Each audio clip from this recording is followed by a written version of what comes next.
And with me, as always, the guy with the thickest vein out of all three of us, Jeffrey Keeble, ladies and gentlemen. I don't know. I don't know about that one. She's been definitely not veiny lately. I don't know, man. Listen, anytime you get a good pump going, the veins come out.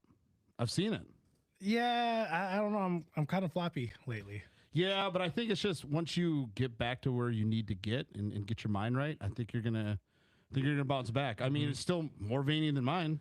Yeah, but I don't know. We'll see. We'll see what happens.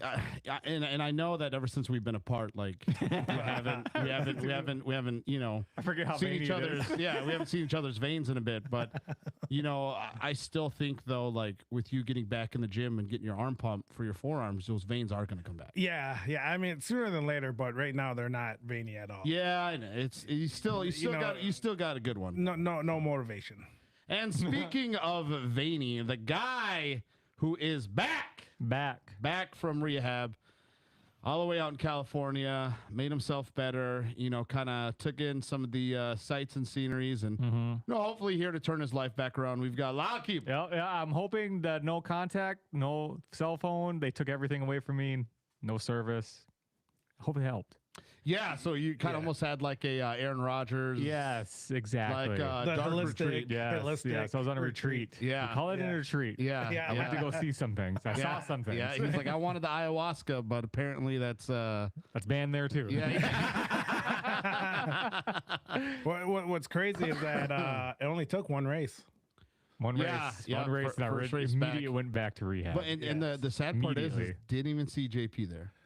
No. We haven't seen JP in a hot minute. Yeah. When you're an addict, you find ways though. So I mean again though, right? I think it was that. Just that gas pump to go. Same thing. Everything. Same thing at Wheatland, where and that does make sense because there were times where, on that front stretch, I'm like, well, where's Lyle at? I haven't seen him. Gone. And then I think probably at the tail. I just figured that you were hanging out by that bowl end of the track. I was looking for JP and seeing if anybody else seen him. That's the reason I was biking to Mike a lot. Yeah, right. Where is he? Yeah, even at rehab, man, it's crazy. They take away like flowers and like roses and stuff, like nothing you can truly smell or take in. Nothing. So it's just like a clean palate almost. Yeah, it's almost like a no sensory free kind of thing to like keep you from doing that. Any smells remind you of anything. Yeah, I'm sure, right? Like permanent markers. Yep. You know what I mean? Like I'm sure they have like, no or like odorless pens. Yeah, I didn't have anything, man. They're just branches and leaves. That's crazy. Branches, leaves make something out of it. Yeah, right. They gave you like rocks and fucking like concrete little pads so you could like it's chalk. I couldn't be trusted with anything. Oh, right. He's like, couldn't even eat ketchup, bro. It's too heavy. Yeah. Took everything away from me. Yeah, anything with odors and fumes, gone. It just left me out there starving. So yeah. So I went on a retreat, but I'm back. So I'm he's back now. He's back. You know what I mean? The thing of it though is, it's not like Lyle's just going out there like, on a. Yeah, you think I want to go out there? Yeah, and it's not like it's like free or whatever. You know what I mean? Like he's willingly going out there and paying himself. So I think that's great. I think that's wonderful. Yeah. You know what I mean? You're putting your own effort into it and wanting to get better. You got to set an example. Yeah. You know what I mean? It's you tell people to be better. You got to show them that you also want to be better. So you got to set the standard. Yes. Set the standard. Hold the standard. I like that. So yeah, I mean, you're back. I mean, it's always one of those two where like. It is a small episode. It's not like it's anything that's detrimental, not as bad as we've seen it, but good to have you back. Because I mean, one time I think it was like 2 weeks. Yeah, I was gone for a while. Yeah, for a minute. So, but quick out and back weekend retreat. We're calling it weekend retreat. You know what I mean? Nice little puddle jumper out to California. You know what I mean? That's exactly what it was. But no, dude, good to have you back, man. Thank you. We had. Mr. Drake Mateg and Connor Berry on last week. That? It was good. Yeah, it was fun. It was good. It was fun. It was fun. Yeah, it was kind of one of those where, again, like they're good kids. And it's funny, sometimes I forget, like people don't always necessarily do what we do as far as like speaking in front of a camera, everything's recorded, and you got sponsors and you got this and you got that. And you know, with Connor and Drake. I think they did great. I think they did wonderful. It's also one of those where like it takes a little bit to warm up. So I suspect that was kind of the start of it. But once we got rocking and rolling, it was good. And I mean, we talked a lot longer than I thought we were going to. That's for sure. So yeah, you could definitely tell they wanted to leave like around hour and a half, 2 hours. yeah. I think for sure. I think right after Doug or around Doug part was like, they're over it. Yeah, I think they're getting lines. I think they're hungry. Okay. Yeah. That was the first mistake. They didn't eat before the podcast. They probably didn't realize how long it was going to go. Yeah. Or how long they normally are. Yeah. And in all reality, too, we probably could have just let them go, and it could have just been us two. Yeah, it could have. Yeah. I mean, so I think after Doug, we still talked for a bit, and then we played those games. But yeah. I mean, that's all you do is play games. Speaking of games, man, I was looking at the camera that was on you. You're handsome. Oh. Yes. Yes. Right there. Look at the fresh cut. Look at that. Look into the camera. Look into the camera. Skull into the camera. Yes. Hey, chat. What do you think? What do you think about Tito's haircut? Bro is flexing on all of us. Yeah, I don't know. I think it's too short. That's why I wore a hat today. I can't compete with that. I think it's a little too short. No, I don't. I think it's perfect. You're perfect. So my sister's graduating this weekend. Yeah. Is that why? Yeah. Okay. Yeah. That's why I got a haircut. What I was thinking about doing though is, should I like shave like this in the chin and just leave like like the second chin hair, like the neck beard? Yeah. So it just like take this away and take the chin and then just leave. I wouldn't even take it away. Really? Yeah. Are you gonna go clean shaven? I was going to shave tomorrow morning. I don't know. I don't know. I guess. Do I just take away the neck stuff? I guess I got a messy beard, neck beard, whatever you want to call this. Yeah. And it's yours is more prevalent though. You know what I mean? Yours is more prevalent. Yeah, because it's white now. I know. But what I've always said is like what the hair on my like second chin looks like is like the sidewalk after you mow the lawn. You know what I mean? It's just, there's just clippings on it. And it ain't even a full lawn. It's just, that's good. You know what I mean? Some shit hanging there. Man, no, I can't stop looking now. Yeah. That's all I'm picturing. I was going to mow my lawn too. Yeah, it's exactly what it looks like. I'll be thinking of you all summer you know now. what I mean? Or like a driveway. You know what I mean? After you mow the lawn. I'm going to take a picture after I mow it now. Yeah, Tito's second chin. Yeah. I don't know. I think you should run it. You think so? I think so. I like it. You know what's funny too is even my sister said like, oh, like, because I told her I was like, oh, here's the haircut. I'm gonna shave on Friday, and she's like, oh, like actually it doesn't look bad. And or maybe you clean up the sidewalk. So that's what I thought. Then do I just clean up like this then? Yeah. And just like leave this and this? Yeah. I think you clean up the sidewalk. Yeah, maybe. It only took 36 years for me to not for once not shave at all. It looks good. Fuck, man. Dude, can you imagine though if I could grow facial hair? I think would you look good, do you think? Yeah, I'd look like so. I'd look like Cross. Do you think oh dude, I would. Oh, you would. Yeah, you would hate taking care of a beard. Yeah, but I mean I would fucking just burly motherfucker. I think so. Well, if it's like you like because you like ride motorcycles and stuff like that, that's like a persona that I think you would definitely roll with. You know what I mean? And man, this is gonna sound crazy. This is gonna sound crazy. Yeah. And you're gonna be upset about this.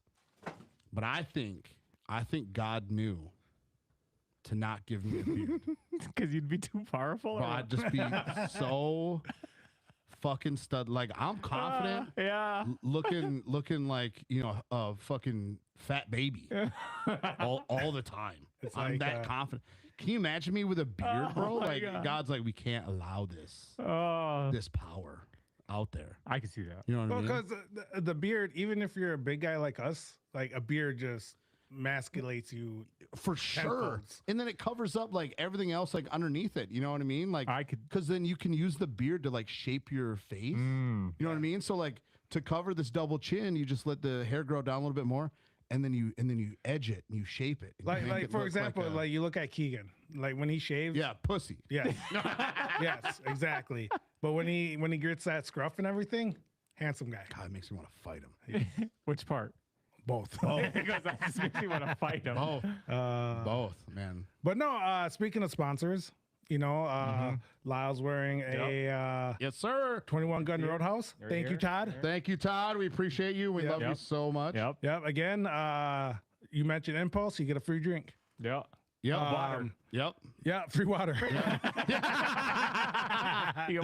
But then the ice is $3.50. Liquid's free. Yeah. And Fridays are free wings if you mention Impulse. Yep. Yep. So. Yep. But then you got to buy the plate that it comes in. Yep. Otherwise, they just throw the motherfuckers at you. Yeah. No, but I didn't realize like how close I lived 21 Gun, and I almost went to lunch there the other day. Should have. Yeah. We should go. Yes. Team. We really should. We should go do a team. Yeah. Team meal there. We should grab cigars and sit on his. Fuck, man. There you go. Dude. I was watching Independence Day the other day. Yeah, that's what it means. I was watching. I was like, bro, I would love me just a fat fucking stogie right now. Yeah. We should do that. Right now. Should go to Todd. Well, we've been talking about it, man. We haven't hit up Prohibition in a hot minute, but it's one of those where it's like, it's a day ender. You know what I mean? Or it's one of those like during like a Sunday. Yeah. Where, dude, I could spend 2 hours in there. Yeah. And be fine, dude. Like, I'll crush. If I knew it was gonna be in there a hot minute, I'd get like a big old stogie. Yeah.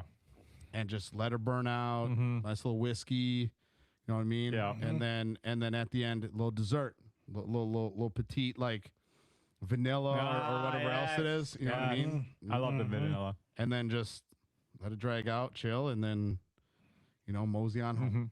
And then I'd be down for that. Bill Stein. Bill Stein. Yes. Pro 2 winner Saturday. Yes.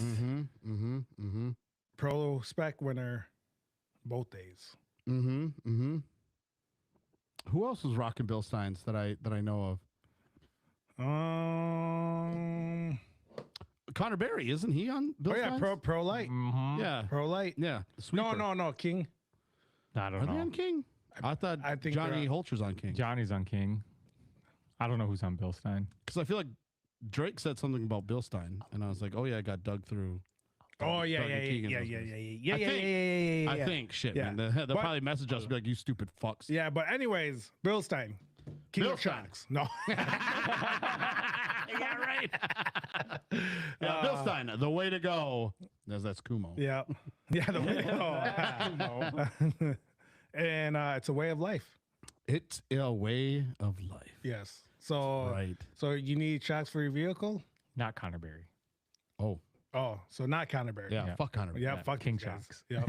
And then our main sponsor. The man. The man, the myth, the guy that parks too far away. The one and only. We're gonna talk about that. It's like, we're going to talk about that. Race driven Brian Hiding. Yeah. Brian Hiding, dude. I fucking love Brian. I love Brian too. Yep. You mentioned Impulse Media at their shop. You get added 10%. Yeah. Right. Don't make that mistake. But you can test it. Yeah, right. See, it's like, what's this added fee? It's a mention fee. You know, It's a mention fee. Yeah. So you got anything wrong with your UTV? You need a back door opener hinge. You know, Race Driven is your place to go for all your accessory needs. Yes. If you need a cover for your air filter, Brian Hiding is the guy Hiding to go to. Yes. He's also the guy that loves hugs. Loves hugs. Loves long talks. How he seals the deal. If you buy something from him, hug him.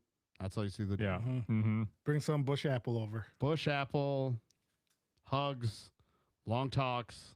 He was upset that he didn't get enough hugs at Wheatland. I agree. I agree. Yeah. Well, I mean, that's why he parked so far away. I think they put him that far away, and he was upset. Yeah. Yeah. He didn't want to be there. Yeah. You know, he wants to be right in front of everybody. Dude, he was like, if I could make every race front row, I would. Yep. And then he makes the best spaghetti.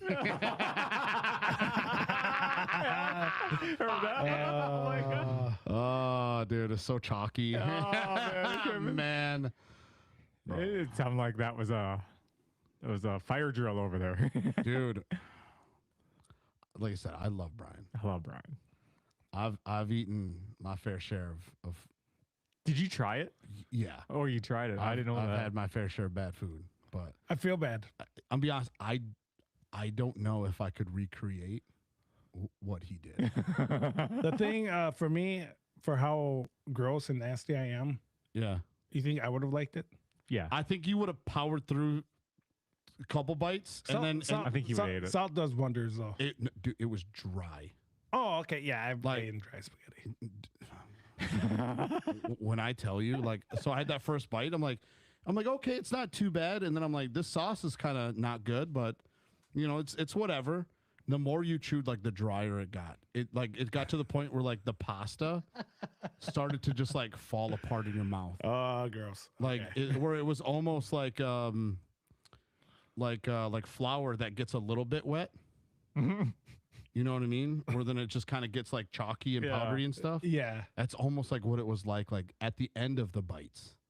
So I think you would have tried to power through it, but I think it would have got to the point where you're like, this is just This ain't it. this ain't it. You know what I mean? Gun to my head and like, hey man, like you gotta eat till you're full. Like, sure. You know what I mean? But I mean, I don't know if you're willingly. Yeah, willingly do it. Yeah.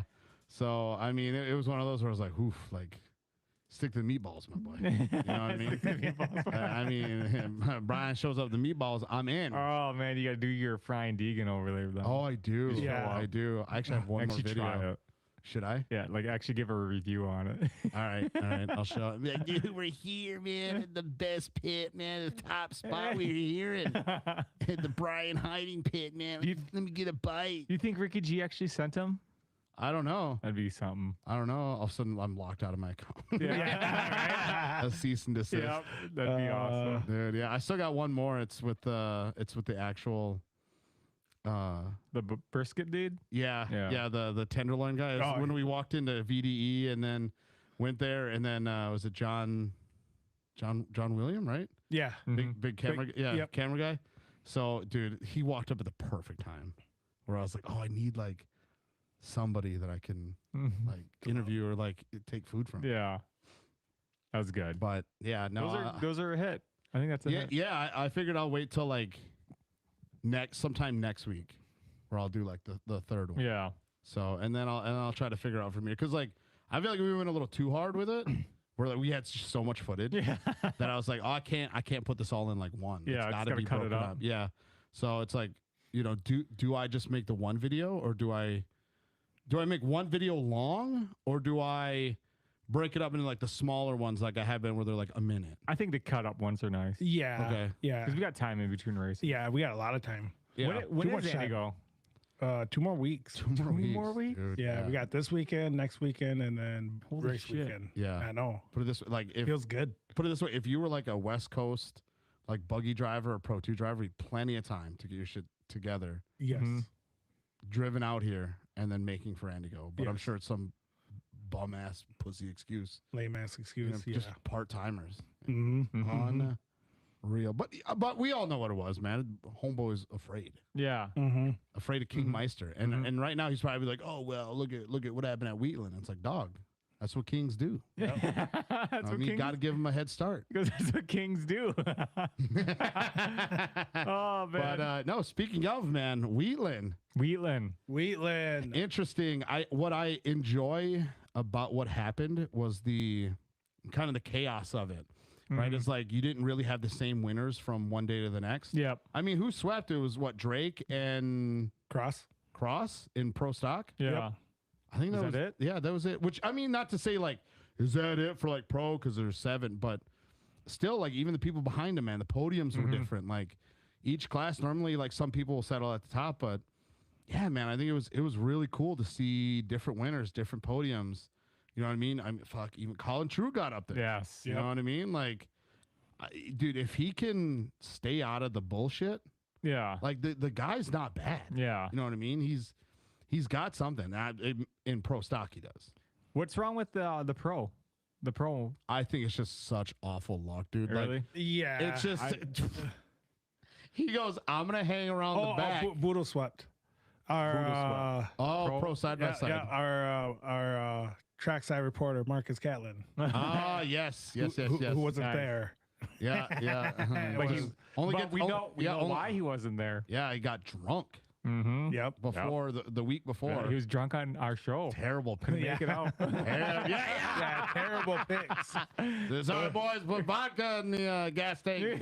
Yeah, but no, yeah, Boodle swept. Yeah, All right. so That's right. It's Yeah, 3 out of 7. yeah, so but the other 4. Yeah, I feel like the podiums were different too, right? Yeah, For I those? mean, besides Ricky G and Pro 2, I mean, how do you take third both days and end up 4th overall? Yeah, those points are wild. But I do get it because you get halfway points, you get fast lap points, Qualifying points. points, and yeah. He didn't get to drive a whole lot before the season. I right? think he was lying to us because I did see some videos of him testing. So he lied to us about Wheatland. Yeah, motherfucker. Of course he did. Yeah. Fucking Ricky G. Yes. Yeah. Because of course it's Ricky G. I'm sorry. I got to be pro Ricky G. I said I would. I said it'd be nice this year. I do dog on him a lot. I love Ricky G. Yeah, Man. It's such, I do too. God, it's such fun. All right, sweet. I just wanted to see if our chat was working or not. He, So thank you, Marcus, for relieving that stress. Dude, he had a hard time keeping a straight face during the whole He Brian did. Deegan thing. Yeah. I don't think Yeah. anybody really because you didn't give anybody like really a warning or a. I mean, just kinda even showed up to Yeah, it. even Mr. was just like, dude, you know your shirt's that tight. Yeah, he's like, dude, is your shirt supposed to be that tight? I'm like, yeah, man. Yeah, it's a XLT, my boy. Yeah. He's like, okay, just making sure. So you think I could go tighter? Yeah.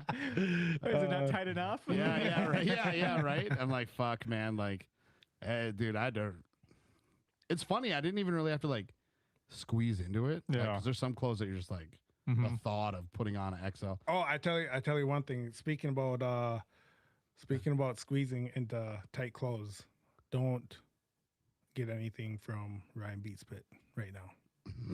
They're small boy sizes. Yeah, Dude, Or that's skinny what I'm boy fits? saying, man. Yeah. Like So an extra large fits like a medium. yeah, pretty much. like Really? skater boy medium, huh? Yeah. He threw me a hoodie, and I was sick. Sick. 'Cause it was cold out that Yeah, it night. was two or And, then, three. and don't get me wrong, very, very appreciative of it. Yeah. But I threw it on, and I'm like, oh no. I was like, dude, I said 3XL. Was it a 3? And it was a 3XL. Oh, and it was just bitty. Yeah. My belly was showing. And Showing. Dude, see, and that's what I'm talking about, man. Is like, so I have a red button-up shirt for work. That's 2XLT that I fit just fine. Yep. But then there are sweatshirts then that are 4X that look like a fucking children's large. You know what I mean? That Yeah. are short. Yeah. You know what I mean? I'm like, it's a 4X, but fuck, man, like we're all taller than 5'9". You know what I Yeah. mean? It's I don't know. It's just like in the inconsistent nature of it at that point. So yeah. But no, other than that, thank you, Ryan, for the hoodie. Very, very appreciative. yeah, thank you for not throwing that shit to me, man. Yeah. I threw that right back. Yeah, it's a kid's. Yeah. It's But- just a but- sweatshirt for Wyatt. But he was thinking about us. So Oh, okay, so Yeah. is he actually gonna get some big man sizes? yes. Yeah, but no, and Ryan, he's like, yeah, I'll get you some extra fat sizes for you. you fat fuck. Yeah. No, I'm just playing. I'm Yeah, like, yeah. you know, it hurt. Yeah, you know, hurt my feelings. Not really. Yeah. But no, as far as Wheatland goes, very, very good race. Yes. What was your favorite race? Oh. Stop top of your head. So you Is weren't it here gonna be all last of week. us? Yeah, Oh, yeah, yeah. you weren't here I last week. wasn't. We talked about our favorite. I'll say Pro 4 then. Is that what you said? No. Fuck no. Really? No, don't get me wrong. Fuck no. G-Pow winning, amazing, Oh, awesome. yeah. We're gonna have him on next week. Yep. Talk about it. Yep. But mine was Pro Light. No, just kidding. Oh, for me it was, dude. Day 1 Pro Light was my favorite. Yeah. I guess day 1 Pro Light, but I think overall Pro Spec takes Oh, 100%. the overall. the dub. But Pro Light day 1, oh my fucking god. Yeah. Loved it. I Yes. just like Pro 4 because it was like 2 different battles going on. Oh, That was cool. Yeah. Yep. Yeah. Yeah, And it you was had, like old school because they were running into each other too. yeah, Ryan and Kyle, and then Johnny and Jimmy. Yeah, you had old school rivals of G-Paw and Jimmy, and then you had the new school fill-in riders Yeah. battling out for third. KGB and Ryan B. And it was awesome too because they were pushing the trucks and the trucks held up Well, on all ends too. I think that's what's great. Yes. That's so awesome to be able to push the trucks like that to the how they're supposed to be pushed. Yes. And they hold up and they show that kind of like that's what you can get. Yeah. Like that attempted pass on Jeepa after the flyaway jump, and then Jeepa just fucking sliding the door. sliding in wide and almost hitting I thought he was gonna hit the that wall. K rail, and then fucking just goes right around it. Yeah. You think that's you think that was experience or you think that was luck? I think that was Luck. luck. I think that was luck. Oh, you think Luck. so? I think he was Yes. coming in He hot. got hit Yeah. and he just fucking pointed. Yeah. I And then mean, stuck in? don't get me wrong, experience to get out of it, Yeah. but definitely luck the way it, Okay, it I know what you ended. mean. So, Mhm. Okay. but no, Yep. Jeepa got his balls back. Yep. Dude, I love it. You know who needs to fucking stay in his ear? CJ. CJ? CJ just needs to stay out just, of it. Just fucking stay out, bro. Yeah, just stay Just home. stay out, Yeah, man. just take a full year to yeah, recover. Yeah, what's up with Yes. that other knee? Yeah. Let me see. Well, come on now, you're about to come back and ruin it all. Yeah, And and be like Jet Lawrence, bro. Yep. yeah, and I think it might be good for CJ to maybe just heal up fully, Yeah, I agree. like the full 8 months. Just So you're don't- saying- so you're saying, one like, more. Yeah, I was just saying like Miss Crandon. Yeah, come back for right. Yeah, if anything, just watch from the sides and you measure where the competition's at. Or he comes back for Lena hometown. You know what I mean? That's what he does. Then he builds it up. Lena, I'm back. Like, whoa. Or Or he comes back for fall Crandon. yeah. That's what I was gonna do. I was gonna be like, or Lena's too small. I gotta go something a little bit bigger, like Bark River's favorite track. Dude, go big. Yeah, you know but what I why mean? would you want to do it in front of a small crowd? Thank you, thank you. You know what? Just be like my return, and we do fireworks. Boom, boom, boom. Fall Crandon. But no, it just goes to show you, just like the Jet Lawrence effect. You know what I mean? Like where CJ's at, Dude. talent wise, because no one's touching him. Do you think You know. Jimmy now can touch him? Or, I think Jimmy has. or is he going to be there more often? I think Jimmy will be there more often, but I think the way CJ handles pressure, and how he drives. Yeah, Jimmy, you seen Jimmy and G-Paw racing, and they were fucking all over the place. loved it. Where I think, That's how I race. yeah, where I think CJ, he knows his lines, he knows Yep. what's fast. That probably would have been perfect for him because he had to be like easy on the throttle there. and Yeah, whatnot, yeah. And CJ Yeah. would have just So- would have stayed low. So boring. Yeah, you think about the tire spin and everything, and how sideways these guys are. Mhm. CJ would have been rounding the corners. Yeah, blah blah Yeah. blah. Yeah. You know, man. But still But- pulling off Yeah. like 3 seconds a lap. so annoying. Yeah. bro. I But- love that. Even Ryan races that way. Not like yeah. fast. And Yeah, I was watching the GoPros. I was like, holy shit! This guy's like, Yeah. he's like Yeah. animated in Yeah, there. yeah, and we had and don't forget Behind the Beat podcast dropped today, so give that a listen. But no, Ryan was telling me that it took him a few laps. Oh, for Yeah, sure. you can see that. Yeah, Oh, especially 100%. especially when he hit the wall on day 2.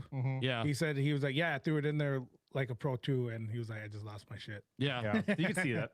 Yeah, well, and that's what I talked to him about too. Like afterwards, I was like, just that evolution of his race as it went on. You know what I mean? Like, right, you're coming from Pro 2, and it's just what you're so comfortable with. Yeah. At the end of the day, and I saw it with Jeff Kincaid when he made the transition from Pro 2 to Pro 4. You want to run those Pro 2 lines because it's what you're familiar with. It makes sense to you. But then once you kind of start to feel how things go and kind of remember and start to trust that what you're doing is not gonna fuck you up, Yeah. then you can, again, the racer takes over and you know what you're doing then. And you just saw him go from like turn 1, he was like taking it high and then he kept getting lower to the point where then he was looking at me a little too long and I'm like, all right, hey, Yeah. tracks that way, my boy. And I wonder how KGB's taking that too. Because at the end of the day, it was like battle of who's the better Pro 2 and a Pro 4 driver. Well, Pro 2 driver and a Pro 4. You know what I mean? And yeah. and KGB definitely showed it on Saturday. Like Yeah. how good he can be. Mm-hmm. And obviously if he had the consistency, he'd be up there. But he was also limping kind of a bad truck, a bent up truck a little bit. Smoked the wall. yeah. On Sunday. And then Sunday, Sunday, we got one hell of a battle in Pro 4. We had a battle for first and second, and then third and fourth. Can't complain about that. It's something that I hope happens every weekend. Yeah, well, and then also like KGB's, mindset as well. Like, right, like it's not. Yeah, not I his think truck, that it's I think CJ's we won't truck, actually and- see A full fully potential until fully it's unleashed his. KGB. Yeah, I Well, hope we because do. a little bit in the back of your mind, it's like you said, it's not my truck. I got to kind of make be sure I smart, don't break get, this. get him points. Yeah. If you're battling with Ryan and then he's all over the track, you're like, all right, just wait for him to either make a mistake Mm-hmm. or accept a fourth. Yep. You know, I think is kind of the Yeah, then he's playing points Maybe for yeah.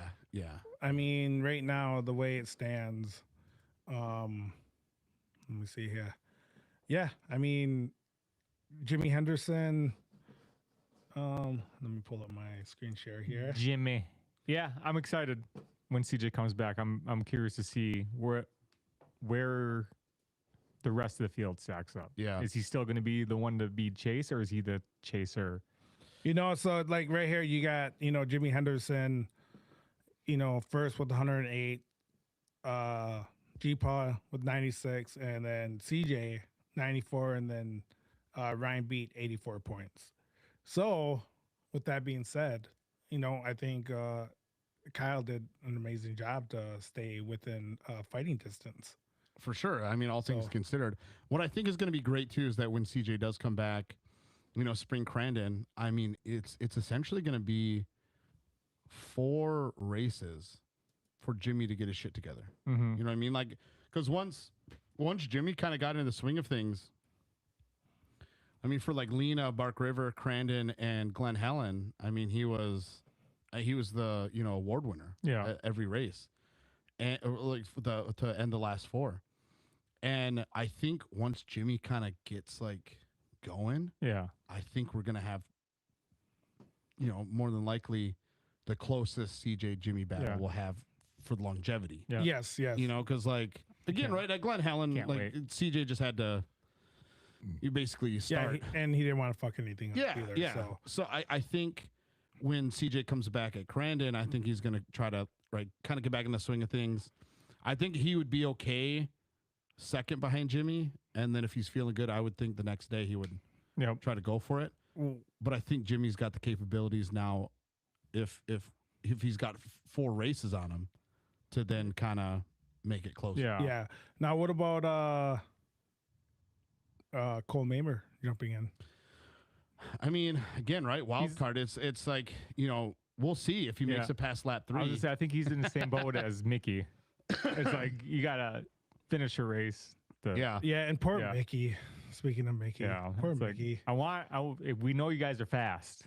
We just want to see you finish now. I Yeah. mean, Mickey. Just finish and figure out what's wrong with the Yep. truck as you're Yeah, I going. think Mickey. He had only 3-wheel drive on Sunday. Lost a serpentine belt on Saturday, and just all these little mechanical failures. I mean, he did post the fastest qualifying I was lap, but he's fast when he gets and, going. and he Yeah. only had 2 laps, to do that. All right. Can I say something? Honesty hour. Honesty hour. Honesty I'm hour. here. Honestly, hour. That truck is fucking ugly, bro. You think it's ugly? I think it's fucking ugly. I think think Black and gray? I think the back end of it is just so big and long. it sits up like a Tonka truck. It just looks fucking ugly. Like, you ever see those old school toy trucks, and they have the small wheels, but they're jacked up? Yeah. Yeah, that's what it looks like. Yeah. I gotta look at it more. Yeah, no, it definitely doesn't sit down low and sleek like the other trucks. Yeah, it doesn't like squat. Yeah, and that could be the lack of testing, Yeah, or lack of lack of everything. lack of weight, lack of weight in there. He's a little guy, so Yeah, you know what I mean. I so think maybe that's what it is. Maybe Mickey's got to get back in the gym. I mean, he's got to start bulking up a little bit. maybe. And he's gotten a little soft having kids and a wife and being happy and shit. So I think he's got to. Being happy and shit. Yeah, right. All right, Plumley Motorsports. Kind of a bummer not having a drone out there for sportsmen. What are you guys' thoughts on that? Well, I mean, I don't know. It's not really kind of our problem or story to say because we know that the drone operator, you know what I mean, had his own lore and backstory to start the season. So I don't know. I don't know how I want to handle it. Like I said, that's kind of Jordan's Yeah, I think thing to say. I don't know if it's okay to speak for him or not, or Yeah, I think. I mean, what I think we can say, it is a bummer. Yes. It definitely sucks. Obviously, there's stuff behind closed doors that, like I said, if Jordan wants to be more specific on it, but there are reasons why he's not out there for Sportsman. But if you do go look on his post on Instagram and Facebook, he does have a package, right? A package sheet for you Sportsman drivers to help them out to get back out there and hopefully flying in the Sportsman classes sooner than later. Yep. So it's a good deal. Yeah. Yep. It is a good deal. It's a good deal. I think it's what, $200 the rest of the season? Yeah, I should see what we're paying. Yep. No, I was gonna say, I wish our drivers were Sportsman drivers. Dude, he is making such a fucking deal. Yeah, he really is. For these sportsmen. I joked around. I was like, fuck, man. I'm like, I might pay him $200 just to film me filming. Yeah. Fly around. Yeah, right. Catch me once, bro. Yeah, but no, if you guys can, fork over some money. I'm at $200 for the $200 for the year. Yeah, dude. It is so Go cheap. mow lawns. Quit being cheap. Yeah, it's so cheap, so affordable. Yeah. We I wish our package was like that. Yeah, no kidding, right? We got it really is a deal. Yeah, dude. Yeah. Hell of a deal. I think they said it was like $17.50 a race. Yeah, it was like what it was coming out to. Yeah, so it's definitely worth it. For sure. Definitely worth it. For sure. Definitely. Get them out there. Get them out there. Yeah, if you guys want them out there, unfortunately, again, you have to invest on. Them being you guys get it out there. But then also, make sure you're out there long enough. Yeah. Don't pay all that money and wad it up. Turn one. Yeah. Hey, where's my footage? It's fucking gone. Yeah. But yeah. So yeah, hit up Jordan. $200. Let them fly for you, because we let them fly for us. And then speaking of support, do you want to do the support right now, and then I'll message our guest here soon. Yeah, since we're on it. So go ahead. So, we had an unfortunate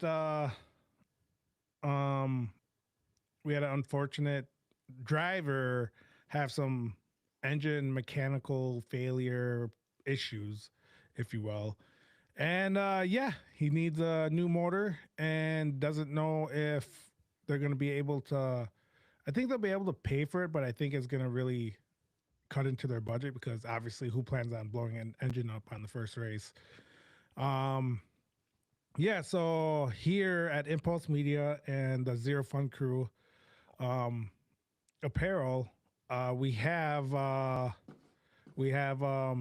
apparel ready to sell for him, and all proceeds go to him. Tita, you want to talk more on it quick? Oh yeah. So ladies and gentlemen, like you said, is that we kind of had this shirt idea and we didn't know how we wanted to present it. Well, unfortunately somebody's bad luck is something that we can, use this idea for and use it for a good cause. So we always had the idea of releasing a shirt that says the People's Champ. Just because last year, Joey Machosik unofficially became the People's Champ, man. People love his vibe. People love what he's got to offer. The guy is just a, red, white, and blue, all-American guy that, you can't help but love. And, unfortunately, just some tough luck with engine stuff. The guy, is out there because he loves it. And, so we had a shirt idea for the People's Champ. And then this was an opportunity to say, you know what? We can put this shirt out now, and everything that we make, dude, all the proceeds are going to go towards Joey Machosek, and it's going to go towards his racing program. We might not be able to cover the entire cost of the motor, just because, right, at the end of the day, it's an engine, it's a motor.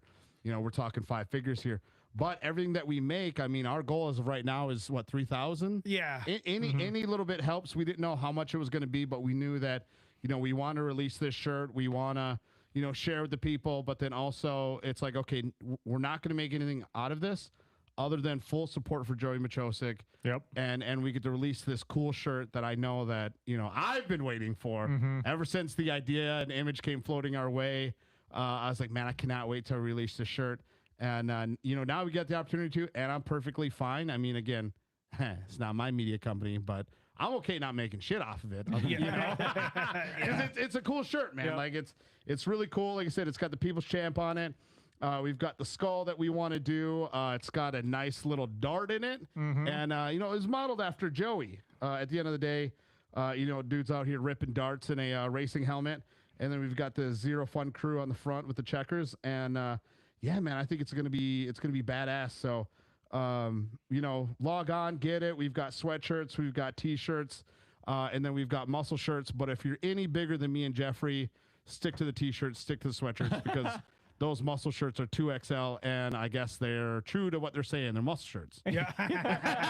You know what I mean? They're, they're not here for the man boobs or, hey, you know what? It's just, it is what it is. But yeah, like I said, man, we got t-shirts, we got the muscle shirts. So, if you look like Lyle, by all means get it. If you look like Clint Berry, don't get it. So I think, right, if you look like a Marcus Catlin, get it. You know what I mean? Or, anyone else. Yeah. Don't get it. It's going to a good cause. Obviously, the pro light count is down. I mean, we're gaining Marcus Catlin for Anigo, but then the possibility of losing Joey is definitely not likely, but definitely in the possibility. So, again, we're not making any money off of it. It's all going to Joey. And yeah, so let's raise some money, and it's drop ship too. So it's not you have to wait 2 weeks or anything. You order it. It usually takes a day or two to print, and then it'll ship straight to you from the factory. So it's direct to garment printing. So enjoy. This is possibly the way that we might be doing ZFC stuff, depending on how this order goes. And yeah, we have Cross Kirchmeier on. All righty, ladies and gentlemen. So that was the ZFC merch, and of course, we have our guest here, man. The number 75 from Arlington, Texas. He's leading the pro stock side by side, with 113 points, well ahead of Mr. Gay and Mr. Truitt. We've got the man from Texas. We've got Cross Kirchmeier. What's going on, man? How you doing? Hey, doing good, guys. What's up? Good, man. Last year when we first went to Wheatland, we're sitting there, we're watching, right? Our client at the time before he dropped us and hated us, CJ was out there, and then we're watching this, this white side by side with a red dot 75 dogging the champ, and we're like, who is this guy? We're like, what is so? We kind of were looking, and we got very interested in Mr. Kirchmeier.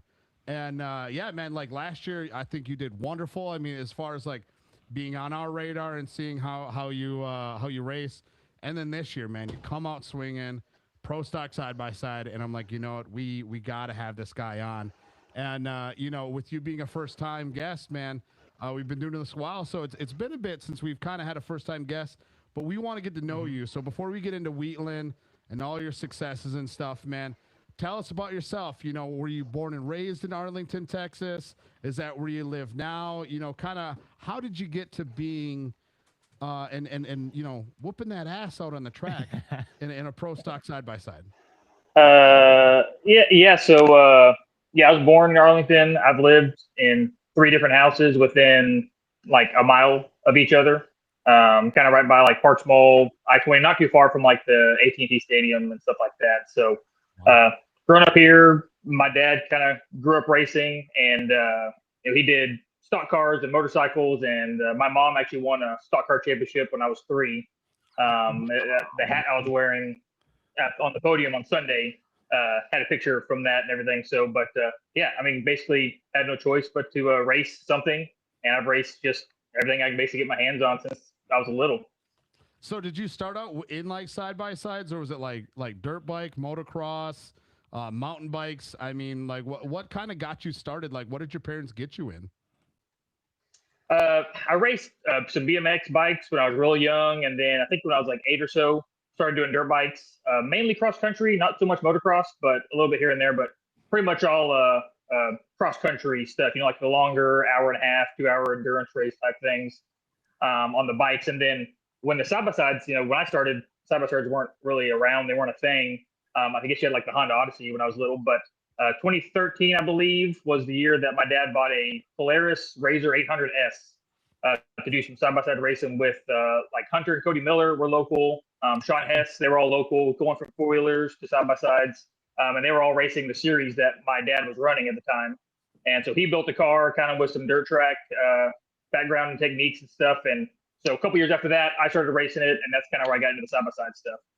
Okay, so did you start in like the Texplex, kind of that like Mid America, like down there, or kind of what was like the series that you guys were racing in? Yeah, so we had a series called Torn, TORN, Texas Off-Road Nationals. And it was cross-country, like I was saying. Did a lot of side-by-sides there before really there was any much short course, at least not around here. And then when Texplex was being built, the owner actually came by and asked, was trying to find someone to help build the tracks. And he actually had my dad come out there and build the original side-by-side track out there. So when 2019 came around, we actually ended up getting Progressive Power Sports, gave me a Honda to try. I'd kind of stopped racing at that time. Had like a year or two off. It wasn't working out for the cross country stuff. We were kind of busy with other things. But when that Texplex showed up with a big payout, my dad's like, hey, we need to get a car. We need to go give this thing a shot. So yeah, really the short course stuff where I started was pretty much Texplex for the most part. Got it. Okay. I guess also then, like, how old are you, sir? I mean, because it's hard to tell. I can't tell if you're 21 or if you're a healthy 48-year-old. Yeah, I get that a lot. And I was even thinking, I don't know if I'm the oldest guy in the pro stock class. I'd have to see what everyone's ages are, but I'm 33. I think. Nice. Okay. 33, 34, something like that. Mm-hmm. Yeah, dude. See, that's where it's at. So I'm 36, Lyle's 35, and Jeffrey's 38. So, dude, that's what's up, man. Dude, some talk. Yep. See, now we can talk. That's why we get along. Yep. So, what grade were you in September? No, I'm kidding. So, what about like growing up though? Were you into any sports, or was it just strictly like racing, motorsports, stuff with an engine? Did you play baseball, basketball? Right. I know, football is a religion in Texas.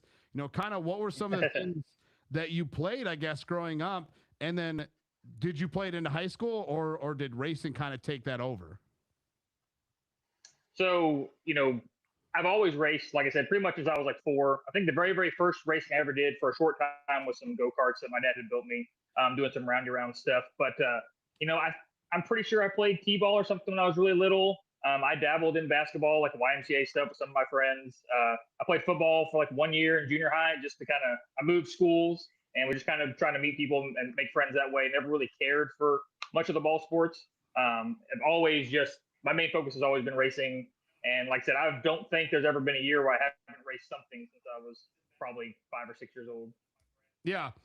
What are I mean, I know we're kind of jumping all over here, and I don't want to get too much into it, but like I said, since you've been racing, it's definitely part of your family, something that you do every single year. What are some of the? Do you plan on racing each year afterwards? I mean, is it like pro stock, or do you want to get into something else? Do you do more than just side by side? Are you part of the roundy rounds? Are you on asphalt, pavement, dirt oval? I guess what are kind of other disciplines that you would like to do, or maybe that you do? Yeah, I mean, there's all kinds of things that I'd like to get into. Right now, obviously, the main focus is the side by sides. The pro stock class. I was trying to get something together for the pro side by side, and maybe later this year I can get something to work for that. But that's the main focus, and we kind of are somewhat playing it year by year. Honestly, last year coming into, I guess, the first round of Wheatland, my expectations were maybe a top 10 with these guys, racing with basically the best there is. Really didn't have a whole lot of high expectations. And we came in and got 2 podiums that really kind of changed our focus. Like, okay, we have a chance at this. So that's obviously why we're back this year. And, as of right now, I don't see why we wouldn't race next year. But, again, it's kind of dependent on money and what the series is doing and what we're doing and everything. But if we can be, I definitely want to be a part of it. Other stuff I do as far as racing, the only thing I do, I would say, somewhat regularly is some asphalt road course stuff. I have like a Scion FRS. It's like a spec class they have for like time trial and road racing stuff. So there's a couple tracks around me, and I like to do that. And then, the normal like go karting and just random stuff like that I can do on the off weekends. Try to cross train. iRacing if that counts. I know I had Connor Berry on the other day, and I've raced with him a bunch. He's way better than me at that, but something I like to just do when it's raining or nothing else to do outside. Yeah. So I was about to ask, like you said, if you like road racing. I was gonna ask if you enjoy like sim racing, because I know Jeffrey's already talked shit and said that he'd probably beat you and stomp you out. So I mean, you got anything to say to Jeffrey? I mean, I think we were in a few lobbies together, and Yeah. I think I did whoop that ass.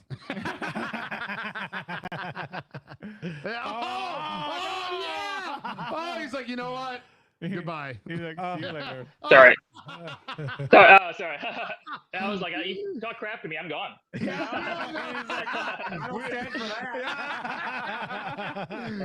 Must be in my firewall on the internet. The internet was like, nope. Clip that. Yeah, we don't stand for that. Yeah. But no. No, So but, you do yeah. iRacing? Oh, you got a phone call. I think it's getting phone calls. Got it. Yeah. Oh, damn. I may have to move or something. I don't know what's wrong with my internet there, but pretty much when COVID happened and everything shut down, we started doing iRacing. Built a sim rig, kind of hanging over my living room, and did a whole bunch during all that time and everything was shut down. But I don't do it as much as I used to, but I do, like I said, enjoy getting in it when I have time. Mm-hmm. Me too. Me too. You know what I'm just now realizing? Are there What? Are there pinball machines behind you? Yeah, I'm in my pin shack. So you just have pinball machines just casually? What kind of pinball machines you got? That's a pretty big question because I have like 30 something of them. So, What? But yeah, I see if I can. I don't know if I can show anything in here of all the. This is one row of machines that I have right here, and then I have a bunch more in the house. But that's probably the other thing besides racing that I do the most of is a lot of pinball tournaments. I travel around and try to do some when I can. I did a couple while I was up doing Champ Series stuff. But my house, like I said, because I have 30 now, I host tournaments here once a month. So like Tuesday, I had like 35 people here playing pinball. That's awesome. That's so cool. Listen, I've existed on this planet for a long time, and people have told me a lot of things. But man, I have never met anybody that has 30 pinball machines and hosts tournaments. Dude, that's fucking awesome, man. Dude, that's, first of all, to have enough like friends to join you in like your hobby and something that you love, dude. I think it's like I'm jealous about that. Like, because like don't get me like, I love like my fair share of like games, you know what I mean, Call of Duty, whatever it may be. But man, to have 30 people in your house to like share with you that, man, it's something that's pretty big that most people don't realize even exists. They have a big tournament every year in like Abilene, and there will be a couple hundred people there show up, and there's a whole big point ranking system, and it's pretty crazy once you get into it, but it's a ton of fun. Okay, so I love playing pinball. Like, I don't know if I love it as much as as you do, but how does one do a pinball tournament? Are like all the scores, do they like come out the same? You know what I mean? Like, are all the scores like pretty close or similar? Or do you play like one pinball machine? Or I guess, how do you like do a tournament as far as like pinball goes? There's a lot of different formats.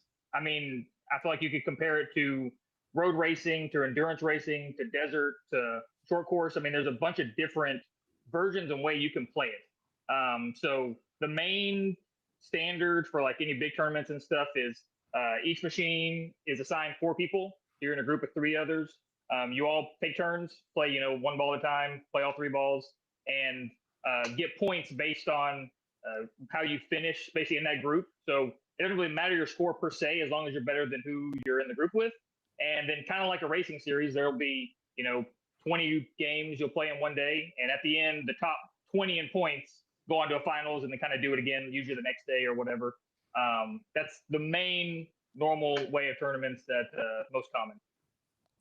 Wow, that's so cool, dude. That's absolutely fascinating. Like I've never heard of like anything like that. I think that's really cool to like. So this is why we do what we do, or this is why we started. Kind of all this was to get to know the drivers. You know what I mean? It's like because you're not going to get that opportunity to necessarily share, right? That you know that you love, you know, pinball, that you're in tournaments, that you have, you know, 30 in your house. You're not going to be able to share that like on the podium. You know what I mean? You're not going to be able to share that. Yeah. You know, even at your pit, talking to people. I mean, you can, but to be able to show them a bit more, I think is great. Fall Crandon last year actually brought a pinball machine that was in my pit. Did you really? I don't think a lot of people saw it. Yeah, I have. They make or No Fear made one, and it has like Jeremy McGrath, Robbie Gordon, and all that on there. So I actually had that in my pit, and I had a bunch of people over like St. Peter's, and they want to at least that knew it was there would come over and hang out and play and stuff. So I want to try to bring one at least to Fall Crandon again, if not some of the other races, because it's I don't know. I just enjoy just kind of flipping, and it's just something that a lot of people can do. Anyone can walk up to and play, and it's just kind of a social thing. It's fun. How do we get a tournament at Crandon? Yeah. How do we get in on this? Man, I guess you can do a tournament with one machine. You really need probably at least 4 or 5 to have a real good tournament. But you could have like just a high score challenge or something like that. I mean, I definitely would love to something like that. Would be cool. Yeah, we'll run it like time challenge. You get 1 ball. That's all, man. I mean, that's awesome, man. Like, so I'll get in there, man. I'll set the record. I'm gonna hit that ball. It's gonna come up and it's gonna go straight down the middle because that's how it always happens. Dude, I get so mad when it goes right. I'm like, how? It's got to be grooved, right? That's my conspiracy. It's grooved in the middle. There's a lot more to it that it took me years to figure out, but with the way you can nudge the machines and move, and you can really. It's why I like it, because it's so physical, so mechanical. You know, obviously there's limits to how much you can move it, but you know, stuff that I used to thought was impossible that you could not save. You know, I've saved it. I've watched people do crazy moves.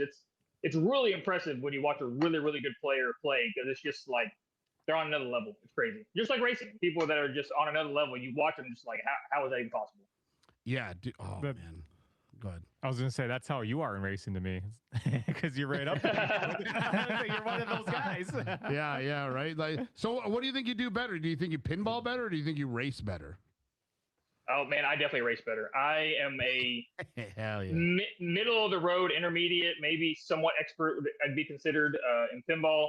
Like the big tournaments, like for like a champ level tournament, I would consider, you know, champ is, you know, the top that I can go to. Yep. Out there, I can't compete with those guys. I mean, it's just but that's all they do, and that's their main hobby. And they play, you know, hours a day, and they know every game. And there's a lot to it. Of each game has its own rules, and if you don't know these rules of how to get the most points, you're at a big disadvantage. And there's so much to that. But I wish I was better at it, because I really enjoy doing it. But yeah, at this point, it's like if there's a big tournament and a big race, I'm like, well, I do enjoy pinball, but I'm not going to go there and get my butt kicked, and I can go race and hopefully have a chance of winning.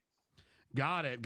Have you ever ever got carried away, or like showed up at a tournament and you're like, you know what, I'm probably the better player here? Do you ever show up in like a robe and like your own like walkout music? You know what I mean? You look like a UFC fighter coming out. You're like pop, pop, pop, pop. You know what I mean? You got a crew with you. I mean, you ever kind of show out a little bit like that? Not with pinball. I guess I'm not really too much of a showy guy anyway. There are definitely some people that I play with in pinball that I could definitely see doing that. That would not surprise me at all. But no, I try to stay as humble as I can, because I'm good at things, but there's always someone better. Yeah, yeah. Well, hey man, let's actually touch on that. So where does some of that humility come from? You know what I mean? Is right? Like, I'm sure there are guys that you talk crap to, right? Or like friends, you know what I mean? Like, you know, I mean, it might be a little bit of a spoiler here for you, but I love to talk. You know what I mean? I love to flap my gums. And, you know, and I always say too, like, I have no right to, right? I'm just some fat camera guy that hits a red button. But like, do you have friends like where like that you talk crap to, or, and then where does some of that humility come from? Yeah, I mean, you know, growing up racing, you're always talking smack to people. But for the most part, I always do it with people that at least know what I mean, because obviously some people can take it the wrong way. and Yeah. that's no fun for any party. So, but yeah, I mean, again, I try to stay humble. I am for sure a Christian, follow God. That's the most important thing in my life is my Christian walk and with my family and everything. And I think that that's one of the main teachings is humility. So I do my best to try to keep that in mind and, not run my mouth and just take what he gives me and try to do the best I can with the skill set he's given me. So, and that's what I think is what's cool, man. And I think that's something that we've all been able to, be able to recognize, right? Is your, spirituality, the religious nature of yourself. And I think that's where we kind of relate in a sense is that, as Native Americans too, there is humility there, but that's for I guess our personal lives, right? Like, I mean, when we're out here, right, we're on camera, we're here to, kind of embellish some things and kind of, make a show of it. But us three joke around a lot. But I think that's where all of us understood exactly what you were saying. You know what I mean? It's just, living a good life, you know what I mean? And getting what's given to you, you appreciate it. And then, you try to live with what you got. And is that something that, your entire family has always been around? Are both your parents, very religious? And then does that go on to you?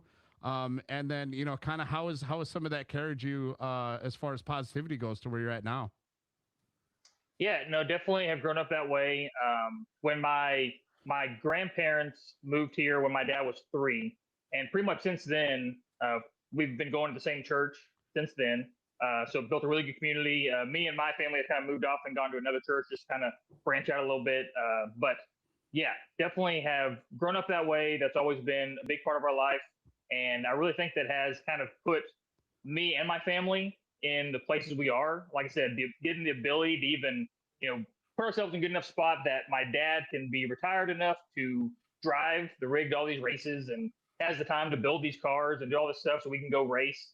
My family being able to just back me and just keep the positive mindset. And I mean, it really keeps our pit. I mean, we would not make a good, History Channel show because there's not a whole lot of drama in our pits, I mean, even if someone does something wrong, we all recognize, hey, we all do it. We all make mistakes. Let's figure out what it is, fix it for next time and move on, and I think it's a good mindset to have. And it's always served me well. And like I said, just the way the Lord's blessed me and my family is just, beyond reason. And I'm just thankful for it whenever I can be thankful for it. Yeah. And I think that's something too, right? Is that I think that's what's great. I mean, I don't know if you got a chance to meet Dave Mason Jr. at all. But I've talked to him a little bit. Yeah. Yeah. So I feel that there's some similarities there that when I talk with Dave Mason, a very positive individual. And then something I kind of want to touch on as well is that, when it comes to, because this is the same for Jeb Boodle, being from South Carolina, is that there's not a lot of, cursing, not a lot of, bad words, I guess, that are said. For somebody like me, that's could be a little tough at times, but for someone like you, is that a respecting for in the household when it comes to being around your mom or being around women? I guess where does this discipline come from? I guess for not having curse words every other word, I guess. Yeah, I mean, obviously, the way I was raised was kind of against that, so it was kind of not beat out of me, but just through discipline and stuff was kind of taught to not talk that way. Yeah. So and obviously, part of the Bible says, let no unwholesome words out of your mouth. Only use things to build people up and not tear down. So I try to just keep that mindset. When I was younger, I struggled with it a little bit, especially depending on what music I was listening to at the time. I mean, it's definitely hard to get away from, but I just find that it's better for me to not do it for multiple reasons. But that way, it's just I don't have to change. Like if I am around my grandparents or someone who would be upset by that, I don't have to change who I am. I am who I am no matter who I'm around. So I try to just keep myself in good standing with everyone I can and just try to, I never saw the point in doing it. I don't think it benefits me in any way. So I just try to avoid it. Yeah, no, Okay. and that's what's great, is that we always try to then find out, how individuals are, because right, everyone's different across the board. All races are different, right? All walks of life, Oh, yeah. And and I think it's one of those where a lot of us are obviously from the Midwest, or they came from the West Coast, and now we're starting to get a little bit more people from like the Southeast, and then you being from Texas, you know what I mean? It's different walks of life, so I think it's really cool to see. I think it's really great to hear and to add different types of regional diversity is what we'll call it into champs. So I mean, I think it's great for you to be here. I think it's great that again, you're doing as successful as you are. It's great to learn more about you, and so that that when we're around you, we can converse. You know what I mean? And when we do stuff like this, we do inadvertently end up cheering for a lot of the guys that we talk to. So I mean, to see you succeed, and we look forward to it the rest of the season. I guess also for what you do outside of racing, what do you do for work, I guess, as a job? The reason I ask, and maybe this is separate, but you, sir, were taking down some milk at the so is milk related to what you do, or what's the story behind that? I guess if there are two different answers, we'll go with your occupation first. Yeah, definitely two different answers. The short answer for the milk thing is I just love milk, chocolate milk, always have. And I can explain more of that later. But my job is when my grandpa did move here back in like 72-ish. He actually moved here to buy an automotive repair shop. So we've owned that in my family for 50 plus years now. It's a little shop built in the 50s, just kind of general auto repair, kind of weird. Like we're in the middle of some neighborhoods because when he moved here, there was like nothing here. I mean, the highway was being built. So it was just like that house and like another house, like a mile down the road. So everything's kind of built up around us. So it's very, very small, kind of very family feel. I only have a few guys that work for me, but that's basically my day to day. I've been running that for, 10, 12 years almost now. It's about time my oldest daughter was born. So running that for 12 years. We had a motorcycle racing business where we went and built the tracks, like built cross-country tracks through woods and stuff. So I ran that for a couple years out of high school. My dad, we had that basically for about 16 years, and we stepped away from that last year, actually, for the most part, to start chasing the champ and the side-by-side racing. But yeah, main day-to-day is just wrenching on cars. Nice. I mean, hey, everyone starts somewhere, you know what I mean? Like, people got day jobs, and I think that's what's, super relatable, about a lot of you drivers, racers, is that, you're working, that Monday to Friday, whether sometimes 6 to 6, 9 to 5, whatever it may be. And for you to be able to do that and still be able to come out, I think is what's great. And, so the chocolate milk thing. So, dude, we have a little tradition with our buddy, Mr. Benjamin Heiting. Anytime he would win or have a really good like weekend, like podium weekend, we'd have celebration. We do chalky milks, is what we call it. Yeah. And what is it? Is it the Yoo-Hoos or is it just the Nesquik? It's the Nesquik one. Just the Nesquik chocolate milk.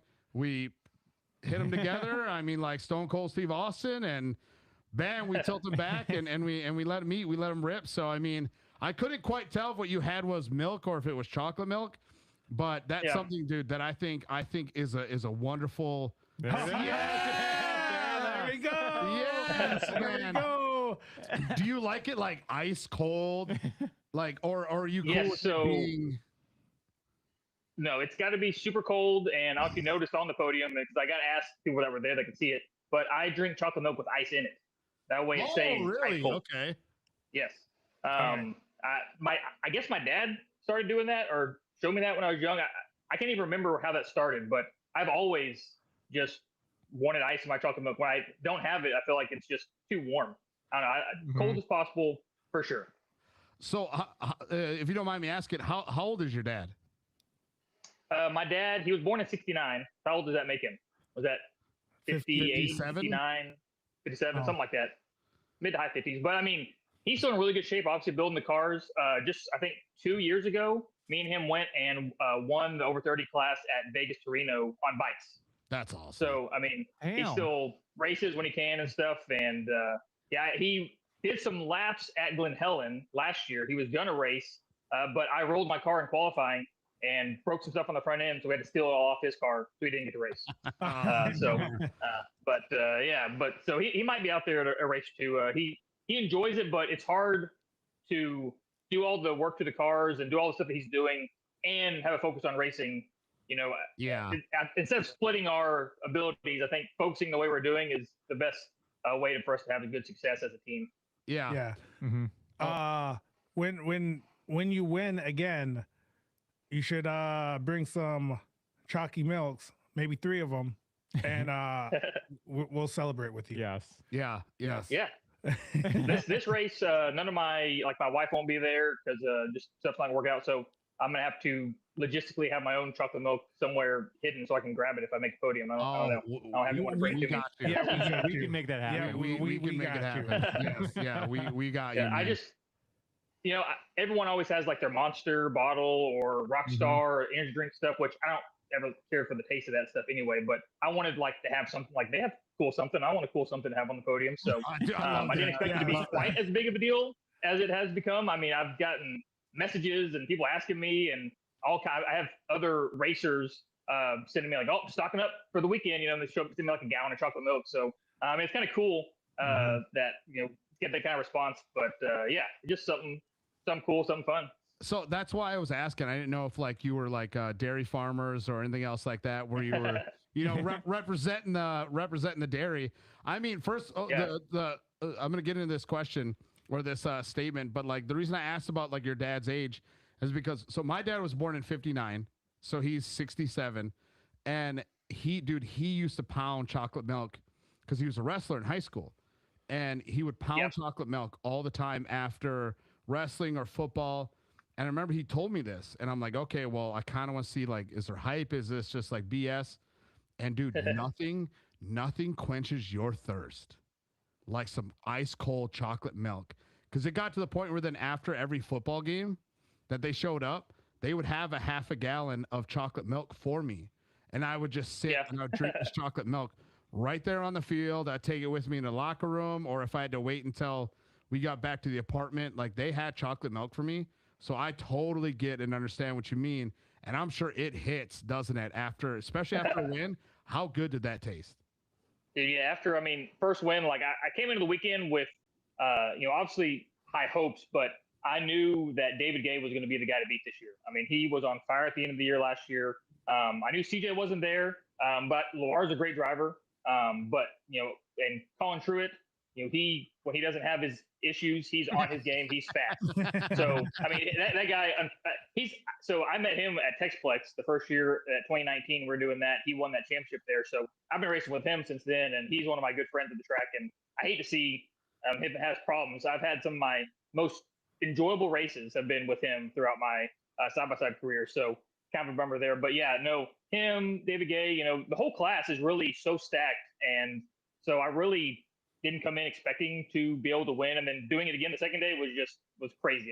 It definitely was awesome, and that was the best glass chocolate milk I ever had.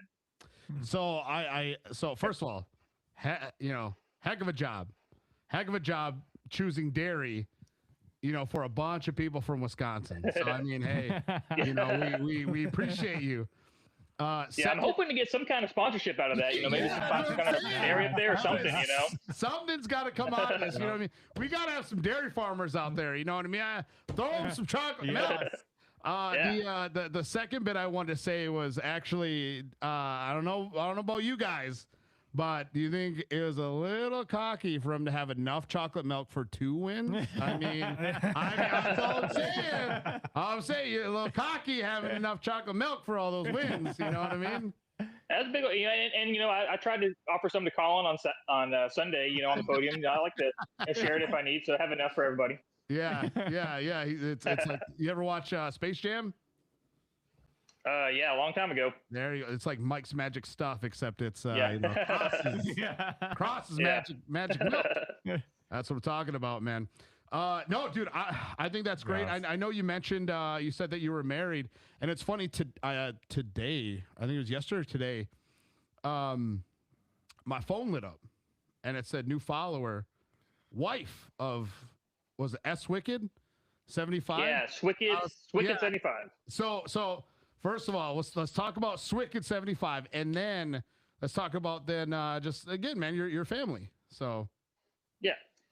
Like anyone, when we're kids, we have to make like an email, or I think it was an email. I don't know. When I was in junior high, I was like, man, I really like calling things like sweet and wicked. So I wanted to make one word that just do both. yeah, So Swicked. yeah, And then it kind of works with Swicked 75 because of the alliteration. So yeah. that kind of has stuck since I was 7 or 8, or I'm probably older than that. But anyway, that's where that came from. And then when my wife came along and got married, she was like, I don't really have anything, so she just became wife of Wicked 75. And when we used to play like online games or anything like that, it's just kind of been her call sign from there. So yeah, that's so great. You know what I mean?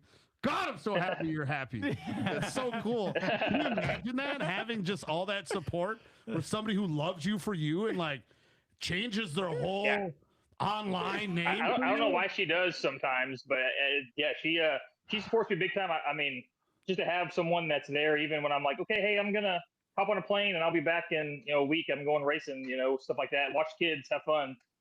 It's just yeah, she's definitely too good for me, but I'll take it. Does she have a sister? Nope, you're her brother. So I don't think he goes that way. So I don't want him. Oh man! So how'd you do it? How do you beg an absolute wonderful individual like that? It was like, how'd you do it, man? Did you charm her up a little bit? I mean, was it church? Did you carry all the chairs and were you like, hey, girl, I got 12 each arm. It's 24 hours in the day. How much time I got to love you? Kind of what was the game that you were letting her on about? Yeah, I mean, I met her at church. She's actually a year older than me. So my senior year, she was in college. She came to kind of help out with the youth group at my church, and met her at camp, and kind of went from there. I mean, there's obviously a long story to that, but I don't know why. I took a lot of asking. At the time we met, she was kind of one of those like, hey, I don't want to get married. I'm happy. I just, want to focus on this. I don't really have any interest, but, I guess I got to the point where I was irresistible. She finally said yes. A lot of asking over and over and over. But yeah, she said yes. She actually was a good friend of my sister's from church, who's kind of like mentoring her and kind of hanging out with her, and kind of just fell into place that way. And looking back, it had to be just God orchestrating everything, and for so many reasons. But yeah, I couldn't have asked for anyone better, and I think we are perfect together, and it's awesome. Our family's awesome. Golly, man. See, I think that's my problem, Cross, is that I was not as persistent as you. It's kind of one of those where I'm like, hey, what's up, girl? And they're like, nah, and I'm like, all right, and then I like leave, and I don't get the chance, to swoon them a little bit, to try to be, irresistible, as you say. I got to kind of let it marinate a little bit, and because it's like they get a little taste, and they're like, hey, man, it tastes bitter, but I'm like, you just wait a minute, I'm called coffee, baby. I'm an acquired taste here, and you're gonna love it soon, and that's what you're gonna need to get by is me. Yep. So you know what I mean? I'm not just coffee colored. I'm just as good. So when you guys met, man, I do got to ask before I kind of even get into more of your family here. What was the style? You know what I mean? Did you look as rugged and manly as you do now, or I guess kind of, were you clean shaven? Were you like us, just the awkward clean shaven boy? You know what I mean? Like, did you have spiked hair? I guess kind of, was there a transformation from, you know what I mean, the irresistible force to, this unstoppable nature? I've been able to grow this beard since like junior year of high school, maybe senior year. I don't know. I've had a beard for a very long time. Always looked like I was 30 since I was like 18. So when we got married, I definitely had like, my hair was down like past my eyes. If it had been like straightened, like super long. My beard was like super long, like no haircut or shave for, I don't know, years at that time, I guess. So, I mean, that's what it was like on our wedding day. So I guess she liked that. My look hadn't changed too much. Every once in a while I shave it all off, just to freak everyone out. Like cut my hair super short, shave it all off. and go to like a pinball tournament, and people were like, don't recognize me, don't know who I am. Yes. I thought about doing that this year for champ, but I was like, well, now it's kind of like my signature. I feel like having the beard, so I don't want to mess that up. But it is kind of hot when you get the helmet skirt and everything on. It's definitely not a lot of breathing room. I see why other people don't have it in the racing, have short hair and no beard, because it's kind of brutal sometimes. Yeah, you know what you need to do for fall, Crandon? Yeah. You got to do the monkey tail. Is what you got to do. What is that one? So it's where you start like up by your ear, and you shave it where there's a solid line of hair from like here all the way down to your chin, and then it circles back around your mouth, and it looks like a monkey tail, and everything else is shaven, and all you got is just a little like monkey tail, like starting from one side of your lip, curls around and goes all the way up, man. I'm telling you, I don't know if that's quite my style. that might be one that my wife doesn't quite approve of. Oh yeah, right. That she'd be like, ugh. So like three years ago or so, I did shave like just some crazy big button chops. Like just took a chunk out of right here and just had still super thick. And she hated it, but I thought it was so hilarious. And all at the racetrack, I mean, it was mixed reviews, but most people at least thought it was funny. And I thought I thought about doing that again. If I did anything weird, it would be just big old mutton chops again, just because I think it's hilarious. Yes, dude, absolutely. Who's is it the guy from Motorhead, right? Is it Lenny, right? Who's got the big old chops, right? I think that's his name. That sounds right. Yeah, dude. If oh man, see, this is where I'm jealous, because we were actually just talking about this before he jumped on. Is that I think the big guy upstairs knew that, you know, he can't give me facial hair because I'm already, you know, cocky enough as it is with, you know, a baby's butt on my face. Now you give me a beard, bro. I mean, you know, 8 wives. You know what I mean? I have to move to Utah at this point. Yeah. So, I mean, I'm just forever jealous of guys like you who can, you know, grow the beard and be as manly as you are, man, because it's I gotta overcompensate. You know what I mean? I gotta go, you know, pull a tree down. I definitely appreciate that and try not to take it for granted that I can grow this, because it is just all natural, kind of grows the way it is, and it works good. Yeah, your wife's in the chat right now, and she goes, oh boy, if he does a monkey tail, I will no longer be wife of Swicket 75. I believe that she would be truthful to that. Yeah, and she said the mutton chops are the line. So you have her blessings on the mutton chops. There you go. Or you know what you do? You know what you do? You take scissors and you cut the hair, but then you save the hair. And then when the weekend's over, you glue it back. And it's like nothing happened. You know what I mean? It's like nothing happened. And then the new hair grows out the old hair, and then you just chop it off. I mean, yeah, you know, I'm no mathematician here, but I think this is a good idea. Maybe if I win some championships or something, then I can have some right to do something crazy. Dude, should we do a bet? Mm-hmm. I'm smelling a bet here. Yep. Yeah. Let's no think bets. No about bets. This. No. I was gonna challenge you for a points championship bet. Is if you win the points championship, I'll cut my hair into a bowl cut. I wouldn't want that on anybody. I wouldn't want to wish that on anybody. All right. Well, we'll think of something then. Maybe now. How about then? You got to drink regular milk. Do something crazy. That would be crazy. Yeah, right. Hey, only villains. Yeah. Only villains drink milk. No. Hey, man. Before we kind of get into, you know, Wheatland and you know, some of the current racing. Again, man. Let's touch on your family, if that's okay with you. You know, like, do you have a wife? Do you have how many kids do you have? You know, how old are they? You know, kind of what's the plan? You know, for a family guy like you. Yeah, I got 2 daughters, and then my wife got fixed because I didn't want 3. I really wanted a son, but 2 daughters was enough. And but I love it. You know, we all want sons. I feel like to kind of carry on a legacy. But after they came out, they were healthy, happy. I love them. I love my kids to death. I got my oldest is Radisson, so like Addison with an R. We just call her Rad normally, and she's 12, I think, 12 or 13. She just had a birthday. I should know these things, but that's why my wife is around. She can tell these things for me.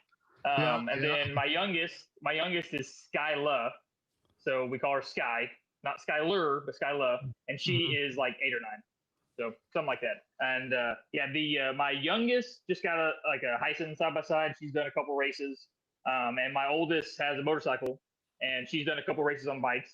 I think she won a STACYC championship back when we used to do the cross country stuff.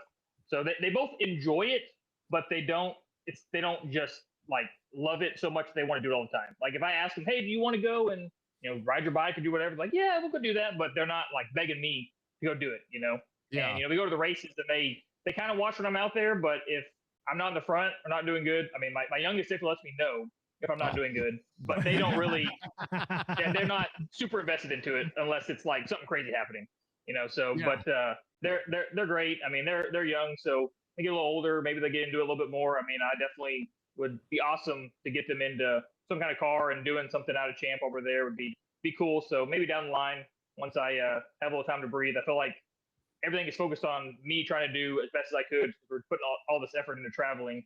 It's a long sneaking way all the way up north from where I'm at. So it's kind of hard to get everyone into it as much as we would like to. I mean, my sister was planning on racing this season in the sportsman class, but we just didn't have time to get a car together. Yeah. Okay. Well, yeah, I mean, I guess with that being said, like you said, is that it's a little bit of a hike. A little bit of a hike for you. So are you going to be racing full time all season in pro stock side by side, and then will you be jumping into a pro side by side at any point? Yeah, so definitely doing all the season in the pro stock, and I parked with Double E Suspension, George White, and he kind of made it clear at Wheatland. He was like, "Oh yeah, you're doing this next year too." So I guess I'm doing it at least for the next few years, probably. And I definitely want to get a pro side by side of some kind. I've had a couple options of maybe having one for this season that just everything had like little problems and just nothing panned out. So I would expect if I'm racing next year to have something in that class. I would definitely like to. Hopefully, I don't think I'm going to be able to get one for Anago, but maybe later on the season for maybe like Fall Crandon or something. I'd love to have something that could go out there and race with those guys as well, because it just obviously traveling all that way, if I could race twice, it'd be twice as fun. Yeah. I mean, it's quality seat time. It's stuff that you can buy, but I mean, it's also one of those that you can't buy, right? I mean, when it comes to experience, being able to get around the track and compete with other drivers or whatever it may be, different styles and power and whatnot. Yeah, well, hey man, like I said, that's great. That's great. You're going to be here the entire season. Again, man, we look forward to it. What's the deal with the color scheme? I mean, you're just all white. You got a red dot 75. What's the inspiration behind that? I mean, are you going to put me on the front? Like, is this like a Ricky Bobby kind of inspiration? A little bit of that. I don't, I have a lot of people that support me for sure. So it's definitely not like I have no sponsors, but I don't have any like gigantic, crazy, like, hey, I'm flipping the whole bill for your series thing. So when I was kind of doing the design, obviously you see me drinking chocolate milk on the podium. I want to stand out, kind of be different. Yep. So I didn't want just the normal, like, hey, let's go, have a custom wrap done and throw on there, and it kind of look the same as everyone else's. The main theme, if you look or are familiar with, like the hood even has like the M from the Mach 5. The whole thing is like Mach 5 theme, just the solid white. I kind of painted the interior red, everything like that. Obviously his has a 5 on the side, but mine's 75. So that's the main, inspiration there is Speed Racer. That's why originally my number was 5. Yeah. Like growing up, my favorite number was 5, Speed Racer, all that. And then I used to race Works on bikes. Familiar with that series when I was pretty young, but I had to get a 2-digit number. And so I put God's number 7 in front of Speed Racer's number. And then, so I've been 75 since then. So, but yeah, so when we did this, and when Dad built like the first Honda that we built, I just kind of named it like, hey, it'd be cool if we keep building Hondas. If eventually, we got like the best design would be the Mach 5. So I started calling them Mach 1, Mach 2, Mach 3. And then and it kind of just happened to be the first champ car was the Mach 5. Dude. So that's, had pretty much no choice but, get some spray paint, paint that thing white, and go from there. So, and after doing that, everyone tells me it just stands out so good, like when you're looking for it and on stream and stuff. So I was like, well, definitely keeping that from now on, is some kind of as white, and bright and easy to spot as I can. Dude, I think that's awesome, man. I think when you're able to draw inspiration like that, at that like level, kind of like that deep, I think it's so great. I mean, we're big nerds at times, so like we love like Dragon Ball Z, like stuff like that. So when people do like different stuff, you know what I mean? So like I watch wrestling, and some of my favorite wrestlers will like put on like the shoulder pads like Vegeta, and it's cool like to like homage, you know what I mean, for that. So for you to be able to do that with like Speed Racer, like I watched it growing up. Same. So I mean these guys did. So I think it's like that's really cool, and don't change it. You know what I mean? I think that's such a cool thing. I like it.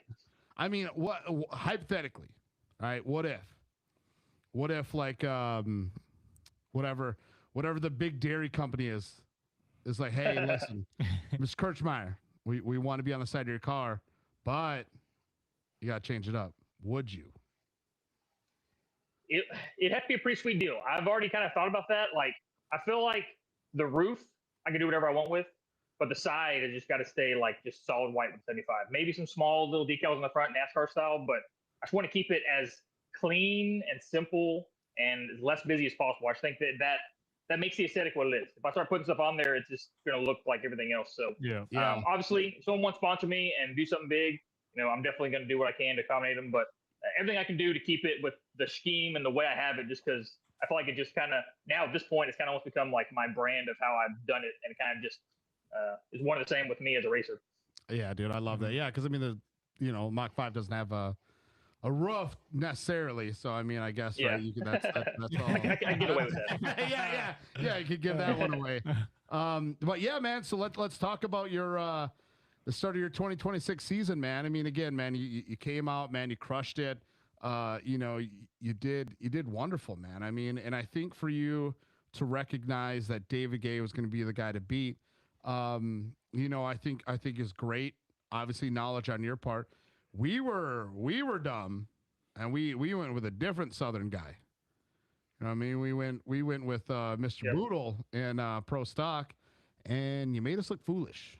So if you could not do that from now on, I mean, I think that'd be really cool. But with all that being said, I'm sorry. Go ahead. Yeah, no, I mean, Boodle is super fast. I think he was having some car issues of some kind. I don't know what, but I mean, he'll definitely be up there with us. I mean, his finish does not show his skill level, because he is. I mean, you can see him pro side by side. He won that one. I mean, he was one that I also expected to be a force to reckon with.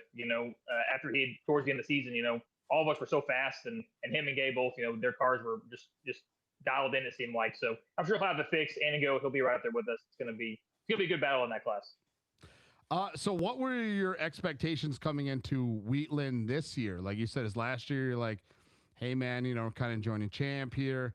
I want to be top 10, and then you're dicing it up with the best. And then this year, what was your mentality, man? Were you carrying some of that momentum from the end of the year into this year? Was there a lot of confidence? I guess, kind of what was the mindset of Mr. Cross Kirchmeier coming to this weekend, where you're like, hey, like I can win, you know what I mean? I can do this thing. Like, or were you like, hey, I'm going to take what I get? Yeah. With Owen not being there, I felt like the door kind of opened up a little bit. Last year on Saturday, I was in second behind him and thought I could maybe get a second and keep CJ behind me. I had some overheating issues with the car, had to slow down, let CJ get around me. So I knew that there was a chance. I expected hopefully a top 3, knew there was a chance at winning, but everyone's working in the offseason. It's not just me getting the car all fixed up and ready to go. Everyone else is doing the same thing. So, like I said, I really thought Gay was going to be just as fast as those guys were last year, where it's going to be me chasing. But we got there and I got a decent practice. And when I got the fast lap of qualifying, that's kind of when I was like, okay, I have a good shot at winning this. Let's get out there and kind of see what we can do. But, coming into this year, I feel like I wouldn't say lower expectations.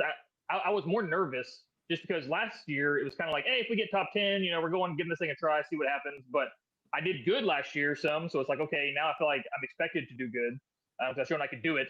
Yeah, once we got there and things got going, I felt like I had some good confidence. Being able to have the chain links this year and Hoosier kind of stepped up and kind of helping me out. I think those tires, all the time I've developed the Honda platform, me and my dad and George on suspension, everything, Texplex and kind of MAO, all that was like always a chain link track. Like it was never deep enough for bikes. So all the testing, everything we've done has always been on chain links. So getting the car back on those and on a track that just got so blue grooved, I think it was just the combination that just worked that weekend. Yeah, and then how did you battle some of that? Some of that blue groove. Does some of that roundy round circle track kind of come into play there, or is this just something that you're kind of used to and experienced enough to be able to handle that, and then not only handle it but go out and win? Yeah, and the main track we have left down here right now is at Eagles Canyon, the Outlaw Series, and that track is pretty much always just solid blue groove all the way around, just like concrete. So I'm used to driving on that, and even doing motorcycles and stuff around here. I feel like it's a lot of hard pack, so throttle control just kind of comes into your mindset just kind of naturally.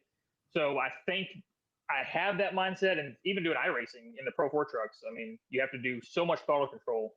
Mm-hmm. And just between that and just just the experience over time, I think the Hondas having the gears, versus the CVT, I can do more. I have more options of how to approach every corner.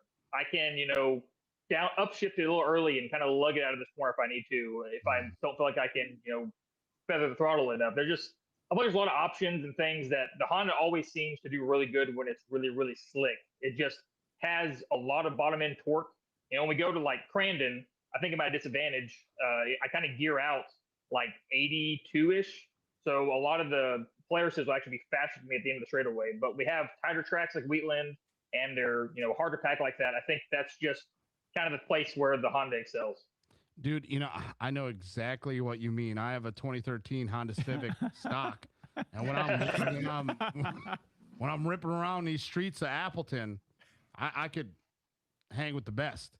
But then when I'm on these long road trips, I'm out here getting dogged by Dodges and Fords and GMCs. So hey, I'm a Honda boy right there with you. So I know that struggle, of trying to perform, but then you're kind of held back a little bit. You know what I mean? It was I don't know if you've ever raced dirt bikes or not, but reminded me like when I went to Loretta's, man. It was just kind of one of those where, you're yeah, stop.